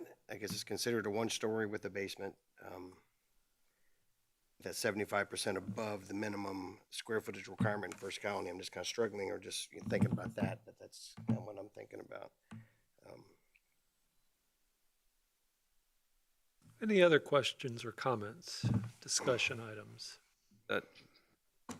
That square footage also draws up that we've held other construction in Ford's Colony to those limits, and so we would be conferring them privilege that the other houses have not had if we allowed them to build outside of that, at least get close to that 1,200 foot minimum. I also have concerns about and you might be able to help me understand this, is the rock swale moving water directly to the wetlands. It seems like there's no opportunity to infiltrate. It just is. Well, there's two ways to look at this. Now, granted, it's also a BMP in the backyard. Yeah. So One of the issues that you will find frequently in this situation where they're proposing runoff where none exists is you end up with sheet flow that can scour, and without a rock swale likely would erode further and become a eroded ditch. And so I'm not sure that there's so much as its treatment as it is a little bit of slowing down the velocity of the water and preventing further erosion of the ditch or swale, in my opinion. okay. Thank you for that clarification. I guess I'm going to need some clarification on the square footage because there's a couple of things being thrown out here. One is that the first floor or the dwelling area is 2,100 square feet or 2005. 2005. So the basement is another 500 square feet? I'm going to have to open up the public hearing again for this dialogue to be entered into the record, if you wouldn't mind. Public hearing is now open again. So if the first floor dwelling area is 2,005 square feet and the basement is roughly 700 square feet. Yes, because we're not finishing underneath the garage. Right, so that's 2,700. Right, we're like real close to the minimum for Ford's Colony. The minimum being 2,500. 27 for the, 27. for that neighborhood. For that 2,700. Yes, sir. Okay, so you're constrained by or you're trying to meet that minimum Ford's Colony requirement of 2,700. Correct. Okay, but it's considered a two-story dwelling, which is, I mean, I just. It's wondering considered a where does single-story dwelling because the main living space is above grade. Right, so when we talk about the 1,200 square feet being the minimum first floor, Correct. that's not really apples to apples here, because this is not, really doesn't have a second floor. Its second floor is the first floor. Correct. So I think to your point about us, trying to adhere to the 1,200 for the first floor and being pretty strict about that, this is a little bit different animal here, because doesn't have a second floor. Technically a two-story, so it doesn't fall under that category. It's a two-story for the purposes of meeting the 2,700 square feet, but it's really a one-story dwelling. And also, if I may, Okay. Looking at the neighboring houses in that, we're one of the last houses to be built in that section. Square footage size, first floors, neighboring 116 is 2,995 square feet. 108, which is two lots down, is 2,499 square feet. I've got 120 is 2,467 square feet, and this is just first floor only. So we are still at the smallest size of the neighborhood. Any other questions for Mr. Adam? Thank you, sir. Thank you. Mr. Wilson? Mrs. Benedict? I would just like to clarify for the board with the discussion about first floor square footages, that Ford's Colony does differentiate between the requirements for a one-story and a two-story house. So as Mr. Adam did point out, the requirement for this home being as a one-story, even with the basement underneath, is still 1,200 square feet minimum.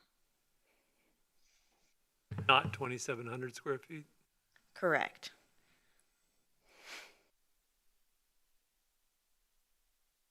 Thank you. Mr. Adam, would you care to comment on that? The public hearing is still open.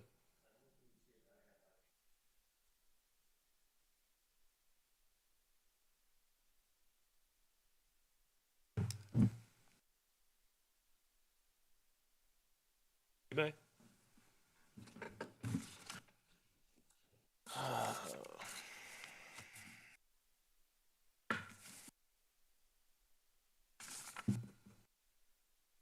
So the total square footage, I should have my sheet here.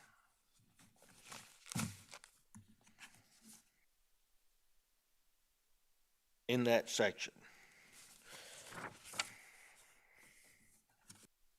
I don't have that sheet on me. But It is, I guess the question that, if you could answer this, if you were to make that dwelling on the first floor, 1,200 to meet the minimum, and you had a 700 square foot basement for a total of 1,900, would Ford's Colony approve that?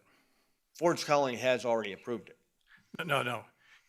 They've approved what you've got, what we have in front of us, or, They have no, they have not approved exactly what we have in front of us. They have approved in the original version of the house. We are shrinking the original version of the house. I guess what I'm asking is if you were to shrink it even more, and that dwelling area goes from 2,005 square feet to 1,200 square feet with an additional 700 square foot basement, would that meet Ford Colony's requirements? In my experience, I would not be able to answer for them. I can't answer for them. Because the way the board has been for the HOA here recently, they've been through some new elections and some things have changed. I can't answer that honestly.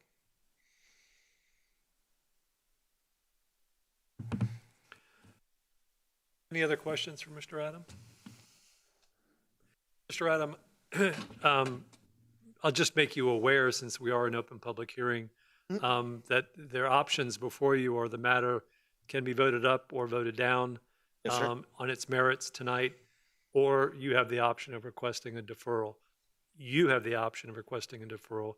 We can't force you to defer your application. Just make you aware of that so that before I close the public hearing. I have my homeowner, my customer here with me. Can I confer with her? Yes, you may. Yeah, you certainly may. Public hearing is open. Hi, Karen S. Cox. My husband and I relocated here from Baltimore to kind of make this our final home. And the reason that we have a 2,100 square foot first floor is because that's what we want to do. We are currently an 1,100 square foot townhome in Newtown, and we are totally on top of each other. I totally respect what you're doing, and I'm not going to say I'm a naturalist, but I love the foliage. I appreciate what you're doing, but I really feel like what we've done, we've shrunk our garage, we've taken 2 feet off. We have a special needs son that lives with us. We have 2 other children that, we hope to come and visit, and that was, this particular property, we had to have a walkout garage or a walkout basement. So that wasn't necessarily the case that, we needed 2 stories, right? I mean, we couldn't finish it, but we needed a basement. So really our living space is on that first floor. We have our bedroom, we have our open space, laundry, and like I said, you know, our son's with us.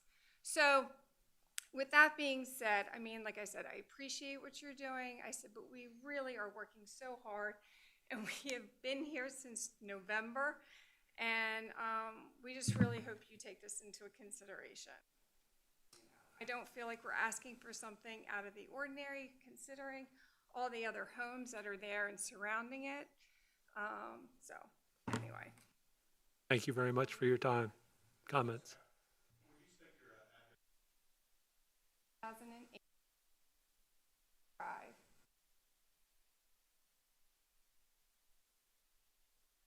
If there are no other comments, I will close the public hearing. The matter is before the board.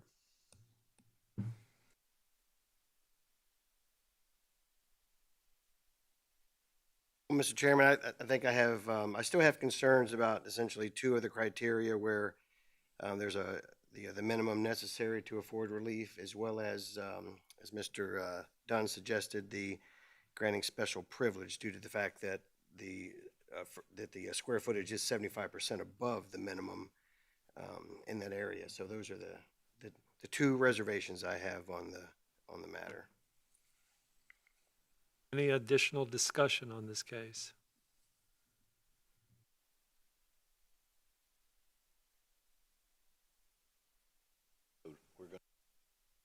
We are going to vote on it. I'm just making sure that we're concluding any and all discussion.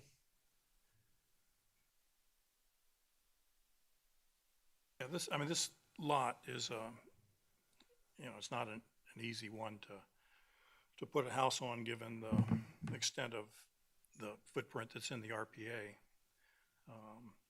But by exceeding the first floor square footage requirement, it's leaking a lot of that into the seaward part of the 50-foot RPA.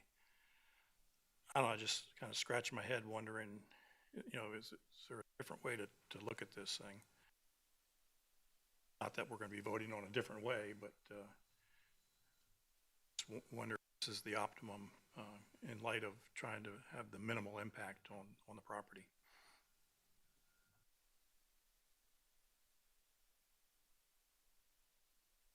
I think the drainage, the way they've got it set up with the stone for the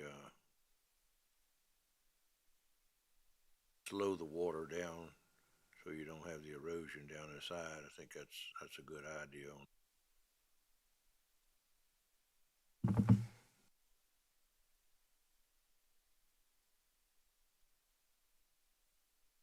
Is there any additional discussion? Thoughts, comments? Matter is before the board. Do I have a motion? I make a motion to adopt a resolution to grant the exception request Chesapeake Bay Board CBPA 23-0044 at 112 North Turnberry. Mr. Wilson.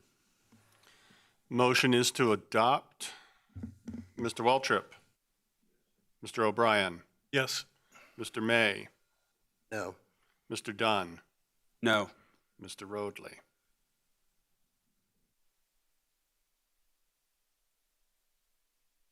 Yes. Motion passes 3-2. Thank you for your time. Next item on the agenda is CBPA 23-0041 at 141 Riverview Plantation.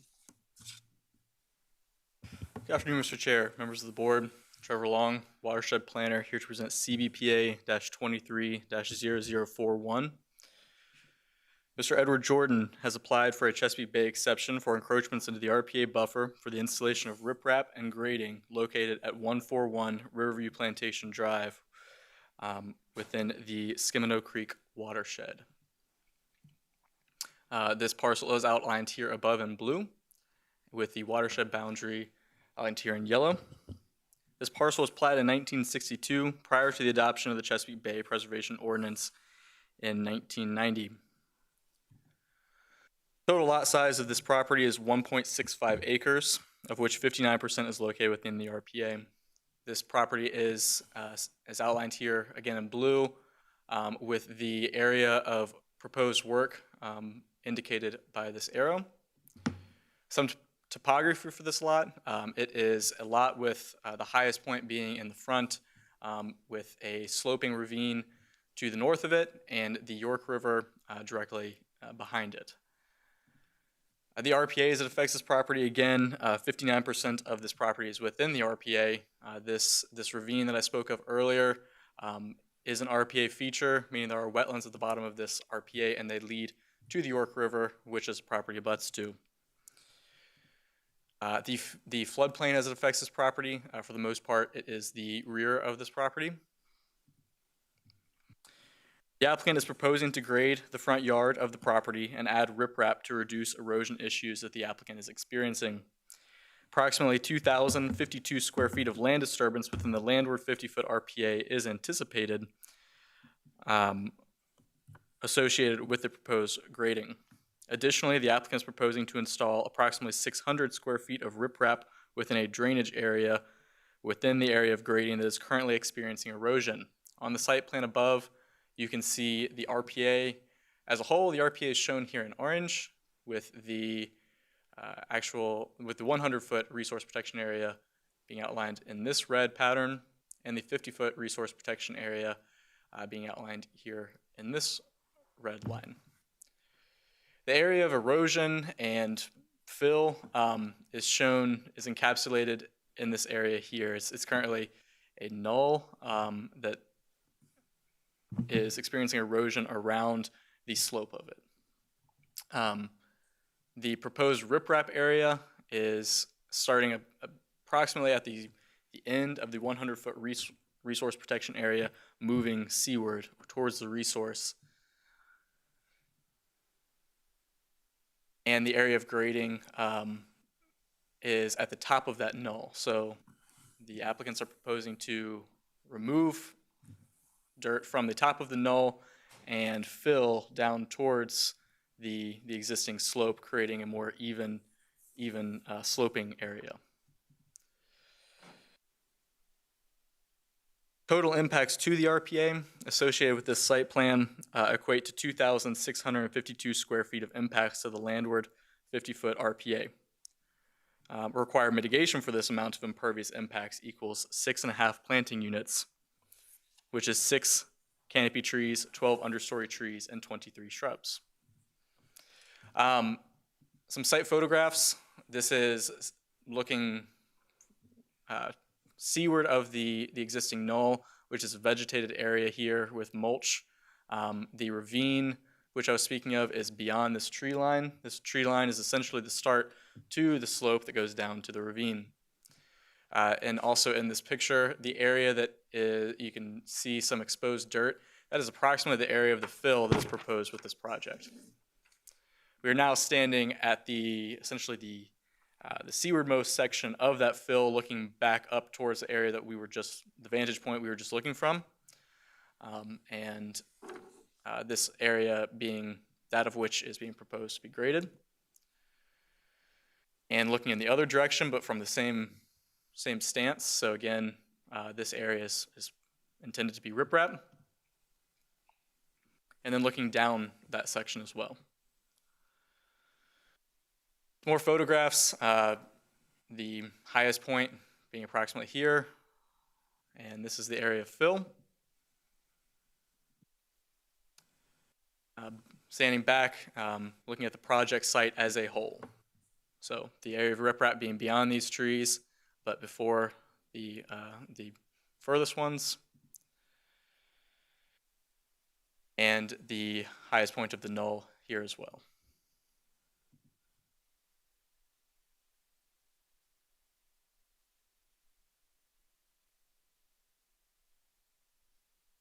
Previous mitigation from a former approval may be planted in this area. Staff would require that if it is planted in this area, all existing mitigation from a previous approval be replanted or remain undisturbed. Staff has evaluated the application and exception request for the installation of riprap and grading. This application meets the ordinance conditions in sections 23-11, 23-14, and should be heard by the board because grading within the RPA is required to be heard by the board. The board may grant exceptions to section 23-7 if the application meets the following 5 conditions. Exception requests the minimum necessary to afford relief. Granting the exception will not confer upon the applicants any special privileges denied by Chapter 23 to other property owners similarly situated in the vicinity. The exception request will be in harmony with the purpose and intent of Chapter 23 and is not of substantial detriment to water quality. The exception request is not based on conditions or circumstances that are either self-created or self-imposed, nor does the request arise from conditions or circumstances either permitted or non-conforming that are related to adjacent parcels, and that reasonable and appropriate conditions are imposed which will prevent the exception request from causing a degradation of water quality. Staff has reviewed the application and exception request and has determined the impacts associated with the proposal to be major for the proposed development.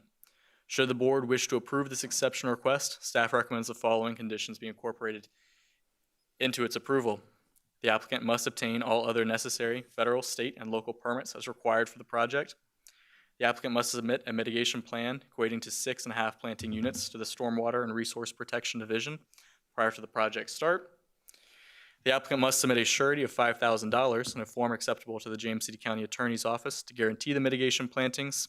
That this exception request approval will become null and void if construction has not begun by June 14th, 2024, and that written requests for an extension to this exception must be submitted to the Stormwater and Resource Protection Division no later than May 3rd, 2024. 4. 6 weeks prior to the expiration date of this permit. Thank you very much. Happy to answer your questions the board may have. Questions for staff? Would you mind repeating the square footage impacts again? Yes, sir. I'm going to pull up the site plan as well to reference. So the area of riprap equates to 600 square feet, and the approximate area of grading equates to, 2,052 square feet of land disturbance. So total impacts, taking into consideration disturbance and impervious area, equate to 2,652 square feet. All right, and so you said it was a major impact? Yes, we would classify that as a major impact.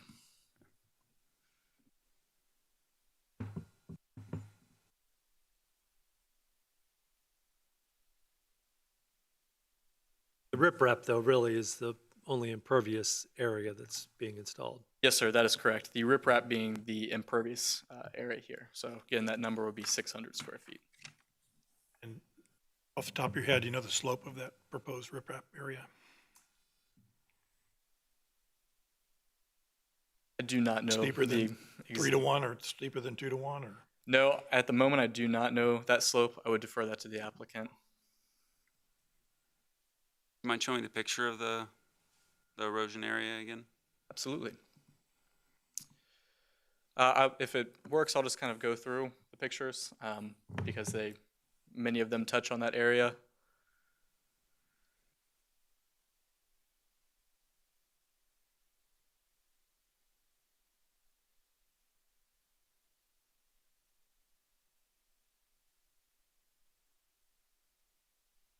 The erosion, in your opinion, a result of, it looks like people driving on that slope? There is driving being done on the slope. I think there are a few reasons for erosion in that area. I think that driving does not halt the rate of erosion that is going on there. And I think that it's a shaded area that is difficult to have grass growing in.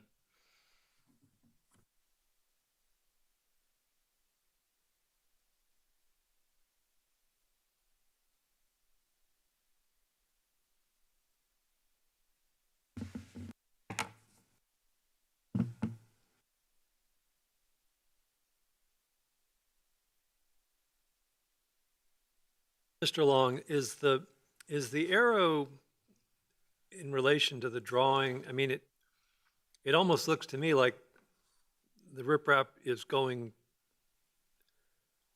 right to left but is it actually coming back to the front of this image? In other words, if you turned around from this picture, would you be looking at the ravine?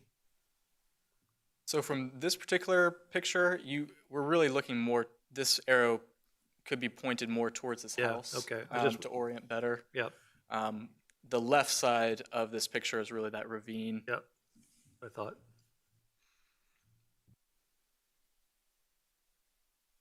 So that whole slope would be riprap. This section, where the color of the dirt changes to orange, it would be this area here.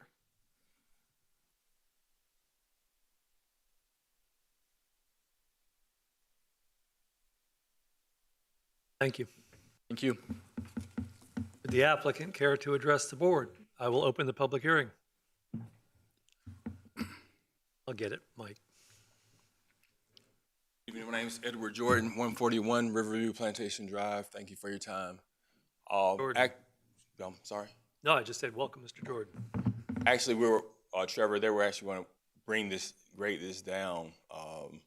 This is this ravine here. Slope-wise, there's the guy who works my yard has been in this property since the house was built, and he says he's always constantly throwing mulch on it. As far as the driving, the tracks are coming from him driving his tractor, lawnmower, cutting this out, but this is just going away. You can't drive anything on here. You can't even drive his not motorcycle, but his lawnmower here. But the roots are exposed, the trees. As far as the riprap, the contractors work with Trevor and Robin. Guys came out. One of the board members actually wanted to have a meeting at the property. We made that available. The board member didn't show up. So trying to do everything that you guys want and request. So I won't continue to lose my property.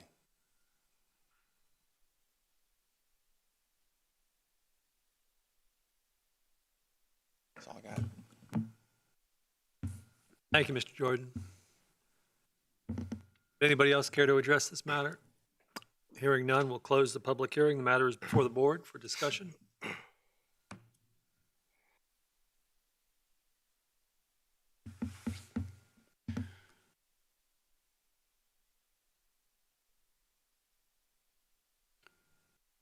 I guess this question is still why the riprap. I don't understand why. Just if you don't use the area, just leave it alone. Let it go fallow. Eventually, things will grow there and dig in. It doesn't look. I don't know that would be the case here. In situations where it continues to erode, it might change its shape, but let's assume that it's just going to become vegetated again. I don't. If you leave it alone, I think, despite the fact there's been some traffic on it, whether it's the lawnmower or whatever, to me it's an eroding slope. The question about whether riprap is the preferred alternative to address that, that's what the applicant has proposed. In other instances, we've seen small retaining walls to help adjust the slope so that areas could be made flatter and less opportunity for erosive force. But it's a longer reach. It would maybe have to be terraced if that approach was taken. I can't say that this approach won't work. It may not, but it's what has been proposed. Yeah, I tend to agree. There's many ways to skin the cat here. I wouldn't skin it this way, but that doesn't mean that my way is the right way. But there's an attempt here to address an eyesore of an erosion issue, and I'm inclined to go with it. I agree. I think certainly this is, something needs to be done. It is an eroding slope. Something needs to be done. This is one method to mitigate that, and I would certainly be in support of this measure. Real quick, so why does it, what needs to be done? I mean, it's not endangering the house. It's just it's a grassy hill, and there is erosion, but no threatening, it's not threatening the property at all. Um, I would, I would just prefer something not impervious if they were gonna try and correct this issue. Fair comment. Thank you. Mr. Jordan, did you have a question or a comment? I'd like to open the public hearing, allow Mr. Jordan to speak. I believe the contractor, one of those things was, we're not trying to redirect the water, slow the water up, as this is the path of the water, and maybe in hopes that the rock may kind of filter stuff out so it doesn't go down there. Because if you go back to the slide, what you have, if you can go back to that one, please. What you have is this dirt here, the slope, and then on the other side of the tree line, another slope. So we're trying to just slow this down before it hits this faster slope down there. So the thoughts were to grade down to this area somewhere here, and put the riprap so that it doesn't continue to happen down the road. The thoughts were, if he's tried to grow grass there, but with the shading there, there is no vegetation to grow there. So this seems to be the most conservative way to help with the erosion, because it's continuing to worse. Any other questions for Mr. Jordan? Thank you, Mr. Jordan. I will close the public hearing. The matter is before the board. Do I have a motion? Mr. Chairman, I would make a motion, although I agree with some of the aspects that Mr. Dunn has brought up. I would make a motion to adopt the resolution to grant the exception request for Chesapeake Bay Board case number CBPA-23-0041 at 141 Riverview Plantation. Mr. Wilson. Motion is to adopt. Mr. Waltrip? Yes. Mr. O'Brien? Yes. Mr. May? Yes. Mr. Dunn? No. Mr. Roadley? Yes. Motion passes 4-1. Next item on the agenda is CBPA 23-0052 at 2760 Osprey Drive. Benedict. Mr. Chair, members of the board, Robin Benedict, Watershed Planner, presenting CBPA 23-0052.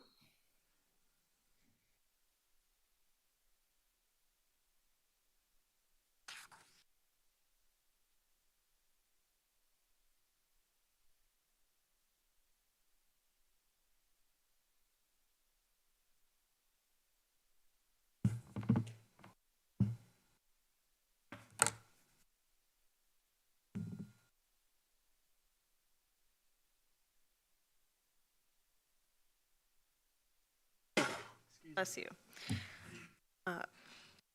Again, CBPA 23-0052. Ms. Susan Cameron has applied for a Chesapeake Bay exception for encroachments into the RPA buffer for the approval of an accessory building and driveway extension located at 7260 Osprey Drive within the Chickahominy Haven subdivision in the Yarmouth Creek watershed. Above, you can see the subject parcel outlined in blue and the Yarmouth Creek watershed outlined here in yellow. This parcel was platted in 2004 after the adoption of the Chesapeake Bay Preservation Ordinance in 1990. In October of 2022, officials from the James City County Stormwater and Resource Protection Division received notice that an accessory structure and a driveway extension had been installed on this property without the submission of a Chesapeake Bay Preservation Exception request. The applicant is here tonight proposing to gain the approval of the construction of the accessory structure and driveway extension after the fact. So above, you'll see aerial photography from 2019 showing the existing home, and then aerial photography 2023 showing the home, the driveway, and the accessory building here. It should be noted that in April of 2020, county staff met on site to discuss a home addition, which was determined to be within the RPA. At that time, it was discussed what steps were needed in order to get the home addition approved. Continuing through the photos, here's the topography, fairly flat site. The resource protection area as it affects this property, the total lot size is 1.35 acres, of which 62% is located within the RPA, and the floodplain as it affects this property. Here is the submitted site plan, the red dashed lines showing the 100-foot and then the 50-foot RPA. The area in yellow shows the driveway extension and the portion of the accessory building that are within the landward 50-foot, and the orange is the small portion of the accessory building and the remainder of the driveway extension that are within the seaward 50-foot. Total impacts to the RPA associated with this proposal equate to approximately 3,500 square feet of impacts to the landward 50-foot RPA and 500 square feet of impacts to the seaward 50-foot RPA for a total of 4,000 square feet of impacts. Required mitigation for this amount of impervious impacts equals 10 planting units, which is 10 canopy trees, 20 understory trees, and 30 shrubs. Because this exception request is being heard before the board after the fact, staff would require double the mitigation units, equating to 20 planting units, or 20 canopy trees, 40 understory trees, and 60 shrubs. Here's site photography looking at the front of the accessory building and a portion of the driveway extension. This showing the proximity of the building to the canal. Additional surface of the driveway extension. And again, in front of the building, more of the driveway. This is standing at the back of the building and looking back up towards the driveway. Behind the building. On the other side, the remainder of that driveway extension. Then back across the front of the building towards the existing home. Staff has evaluated the application and exception request for the approval of an accessory building and driveway extension. This application meets the ordinance conditions in sections 23-11 and 23-14 and should be heard by the board because the accessory building and driveway extension are considered accessory in nature. This exception request is being heard by the board after the construction of the project. The board may grant exceptions to section 23-7 if the application meets the following 5 conditions. The exception request is the minimum necessary to afford relief. Granting the exception will not confer upon the applicant any special privileges denied to other property owners in the vicinity. The exception request will be in harmony with the purpose and intent of Chapter 23 and is not of substantial detriment to water quality. The exception request is not based on circumstances or conditions that are self-created or self-imposed, and reasonable conditions are imposed which will prevent the exception request from causing a degradation of water quality. Staff has reviewed the application and exception request and has determined the impacts associated with this proposal to be major for the proposed development. If the board wishes to approve this request, staff recommends the following conditions be incorporated into the approval. The applicant must obtain all other necessary federal, state, and local permits as required for the project. The applicant must submit a mitigation plan equating to 20 planting units to the Stormwater and Resource Protection Division.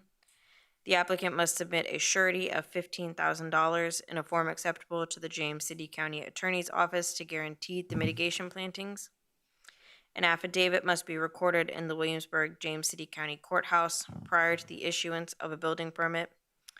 And this exception request approval will become null and void if conditions 2 and 3 regarding the mitigation plan and the surety are not fulfilled by July 14th, 2023. If there are any questions, I'd be happy to answer them at this time. Mitigation plan for 20 planning units is double the requirement because of the after the fact effect? Correct. And is it reasonable to assume that many planning units could be put in that property? I cannot answer that at this time. Maybe when the applicant gets up here, they can address that, but. Correct. Any other questions for staff? Sorry, I missed it, but the 500 feet of proposed seaward impacts? No, that's 500 square feet of impacts just from the edge of the accessory building, and then the remainder of that seaward, we just forgot to remove proposed from the slide. My apologies. So it still exists. All right, thank you. Existing. Yes, sir.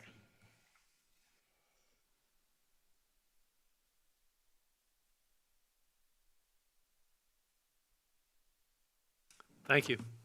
Thank you. With that, I'll open the public hearing. The applicant like to address the board. Name and address, please. Kevin Cameron, 7260 Osprey Drive, and thank you guys for your time tonight. And I'm here to answer any questions about it. Obviously, if I'd have done things, if we could do things again, I'd have done them different in the manner that we approach them. But we do have a lot of property there that we could plant. I think it could hold all the necessary plants that they're asking for. Any questions for the applicant? How long has this been, when was this garage put in? 2019. Yes, sir.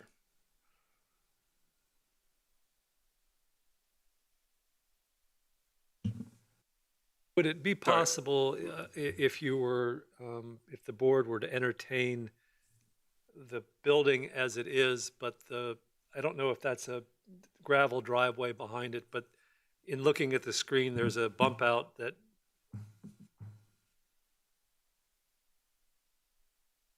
essentially, well, you can see on the small one, the bump out within the seaward 50 feet, which I think is just gravel. Yes, sir.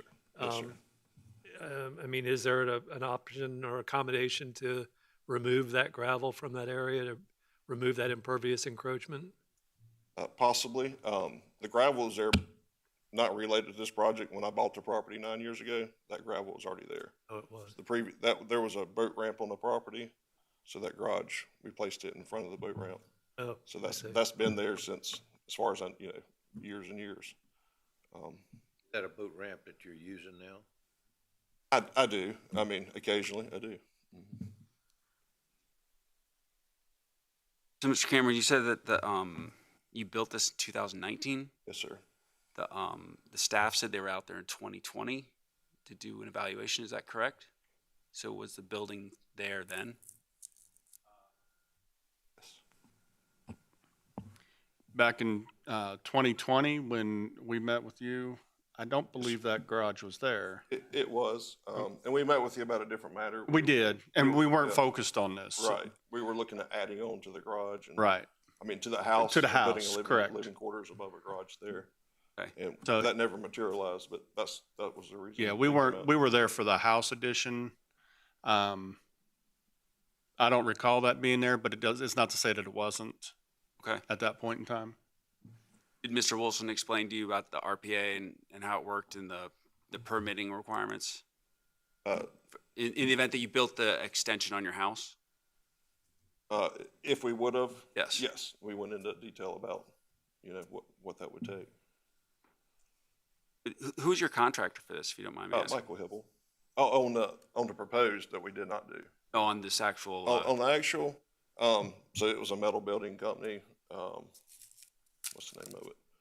Not Carolina Carports, but the other one. I'll think of it in a minute. All right. Just when you get it. They do a lot of carports. It's a 1-day project, 2-day project, and that was installed in 2019. The main purpose was to house our boat because it was getting damaged whatnot, and eventually we did I finished it out about a year ago. You had said earlier that impervious within the seaward 50-foot RPA, that little lump there, you say that was pre-existing? I can't see that on my screen. So where it says proposed impervious within seaward 50, yeah, that gravel was pre-existing? Correct. Yes, that boat ramp was already in place. Mhm. So we're not really granting an exception request for that if it was pre-existing. Are we? Is that the way this reads? In other words, that was there when you. There was a there is a boat ramp there, and there was a gravel access to it. Where the exact location of that boat ramp is on this drawing, I don't know. So all or part of it could be pre-existing, all right.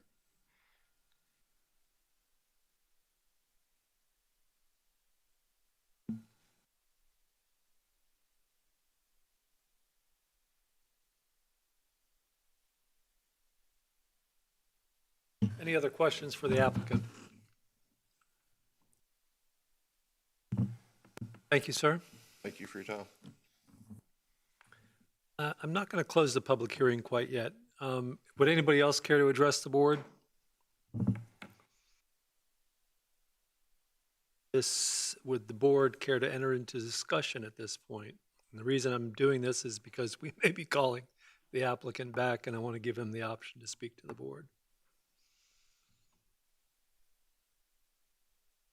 I think being that zone was already there as a reference to the boat ramp, that's something.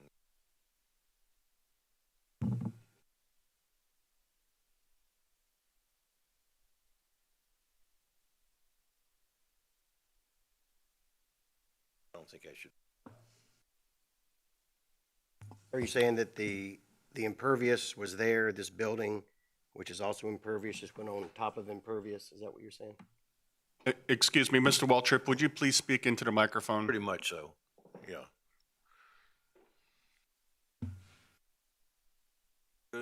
Was there a site picture that did not have this, the structure on it?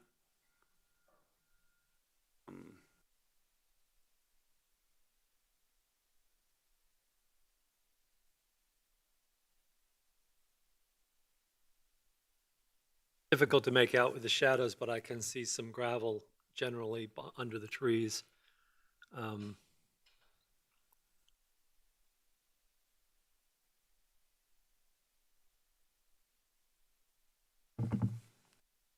There's another image from 2013 that shows the gravel a little bit more clearly. Unfortunately, not part of the package, but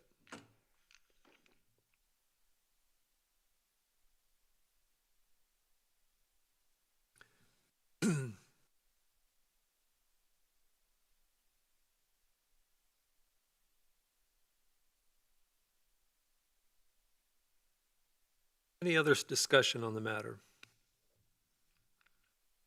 I just want to clarify real quick. So we're saying that if there's already gravel there, this is all moot.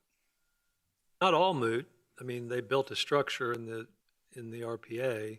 The gravel would be considered impervious already. Correct. Hey, Mr. Wilson, correct me if I'm wrong. A portion of the gravel, yes, 12 to 15 foot wide access point to the boat ramp from the driveway.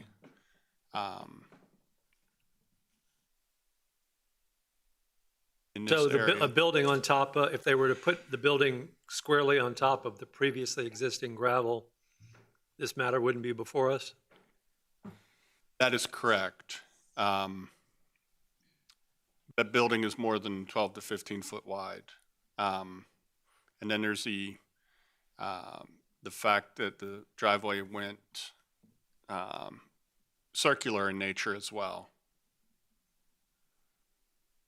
within the RPA. There was in one of the photographs, there was a second building that was shown. We didn't point it out, but I'll point it out here. It's in this location. That building predated 2004, or at least before the Camerons bought the property. So that building itself is not in before the board for approval or anything.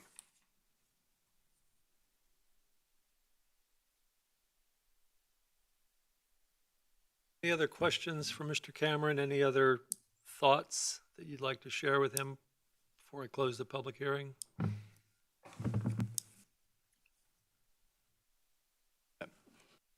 Hearing none, I will close the public hearing. The matter is before the board.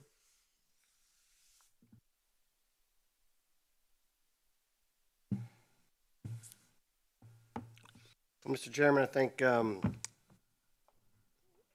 understand the existing impervious, the new building, all of that. I think one of the concerns that I have with this proposal is potentially granting special privilege. If you compare that to 112 Discovery Lane, there certainly has been, this is, somewhat similar, but this certainly is more of an impact. So I would be concerned about granting special privilege. That would be my concern on this. Thank you, Mr. May. Any other discussion? I think, looking at the vicinity, where this is located, it's a more boating area up there. It's a little different. I look at it a little bit different. I don't know if it's any room for any negotiation as far as that stone on the side of the building.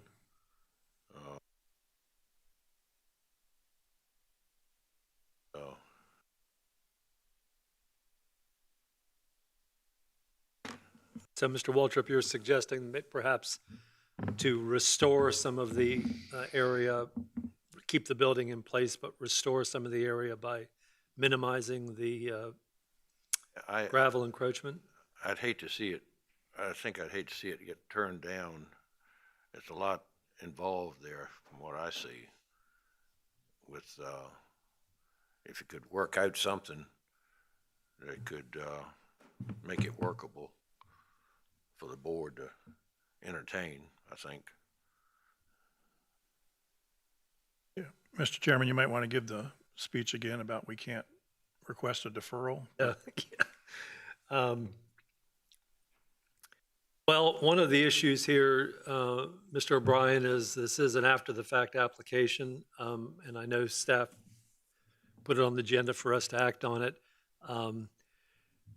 If the applicant would care to defer to consider other options, I think I would entertain that request. I will open the public hearing for Mr. Cameron. Based on the comments and whatnot, I'd like to request a deferral. Thank you, Mr. Cameron. We will consider that, and if that prevails, then we'll keep the public hearing open and allow you to get with staff on options. Thank you. Do I have a motion? Motion Chairman. to accept the deferral request for case number CBPA 23-0052 at 7260 Osprey Drive. Motion to defer. Mr. Wilson?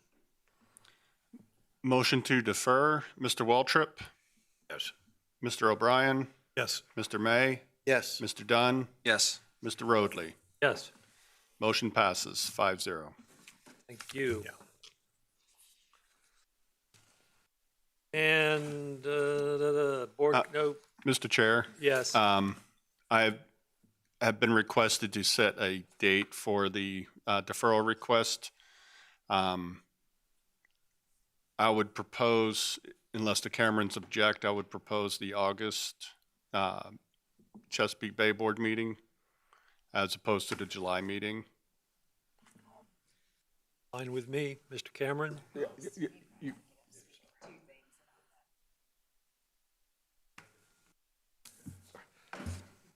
Oh, you talking about the gravel to the right?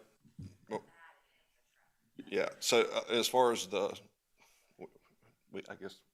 Question before you is August okay? We would like sooner the better. Sooner the better. And it's because we have some family needs that are gonna cause us to have to move at some point. So there's a lot going on in our family right now that we have to, time is of the essence, if you will. We would request July the 12th meeting date. Okay. That would be greatly appreciated, yeah. Okay.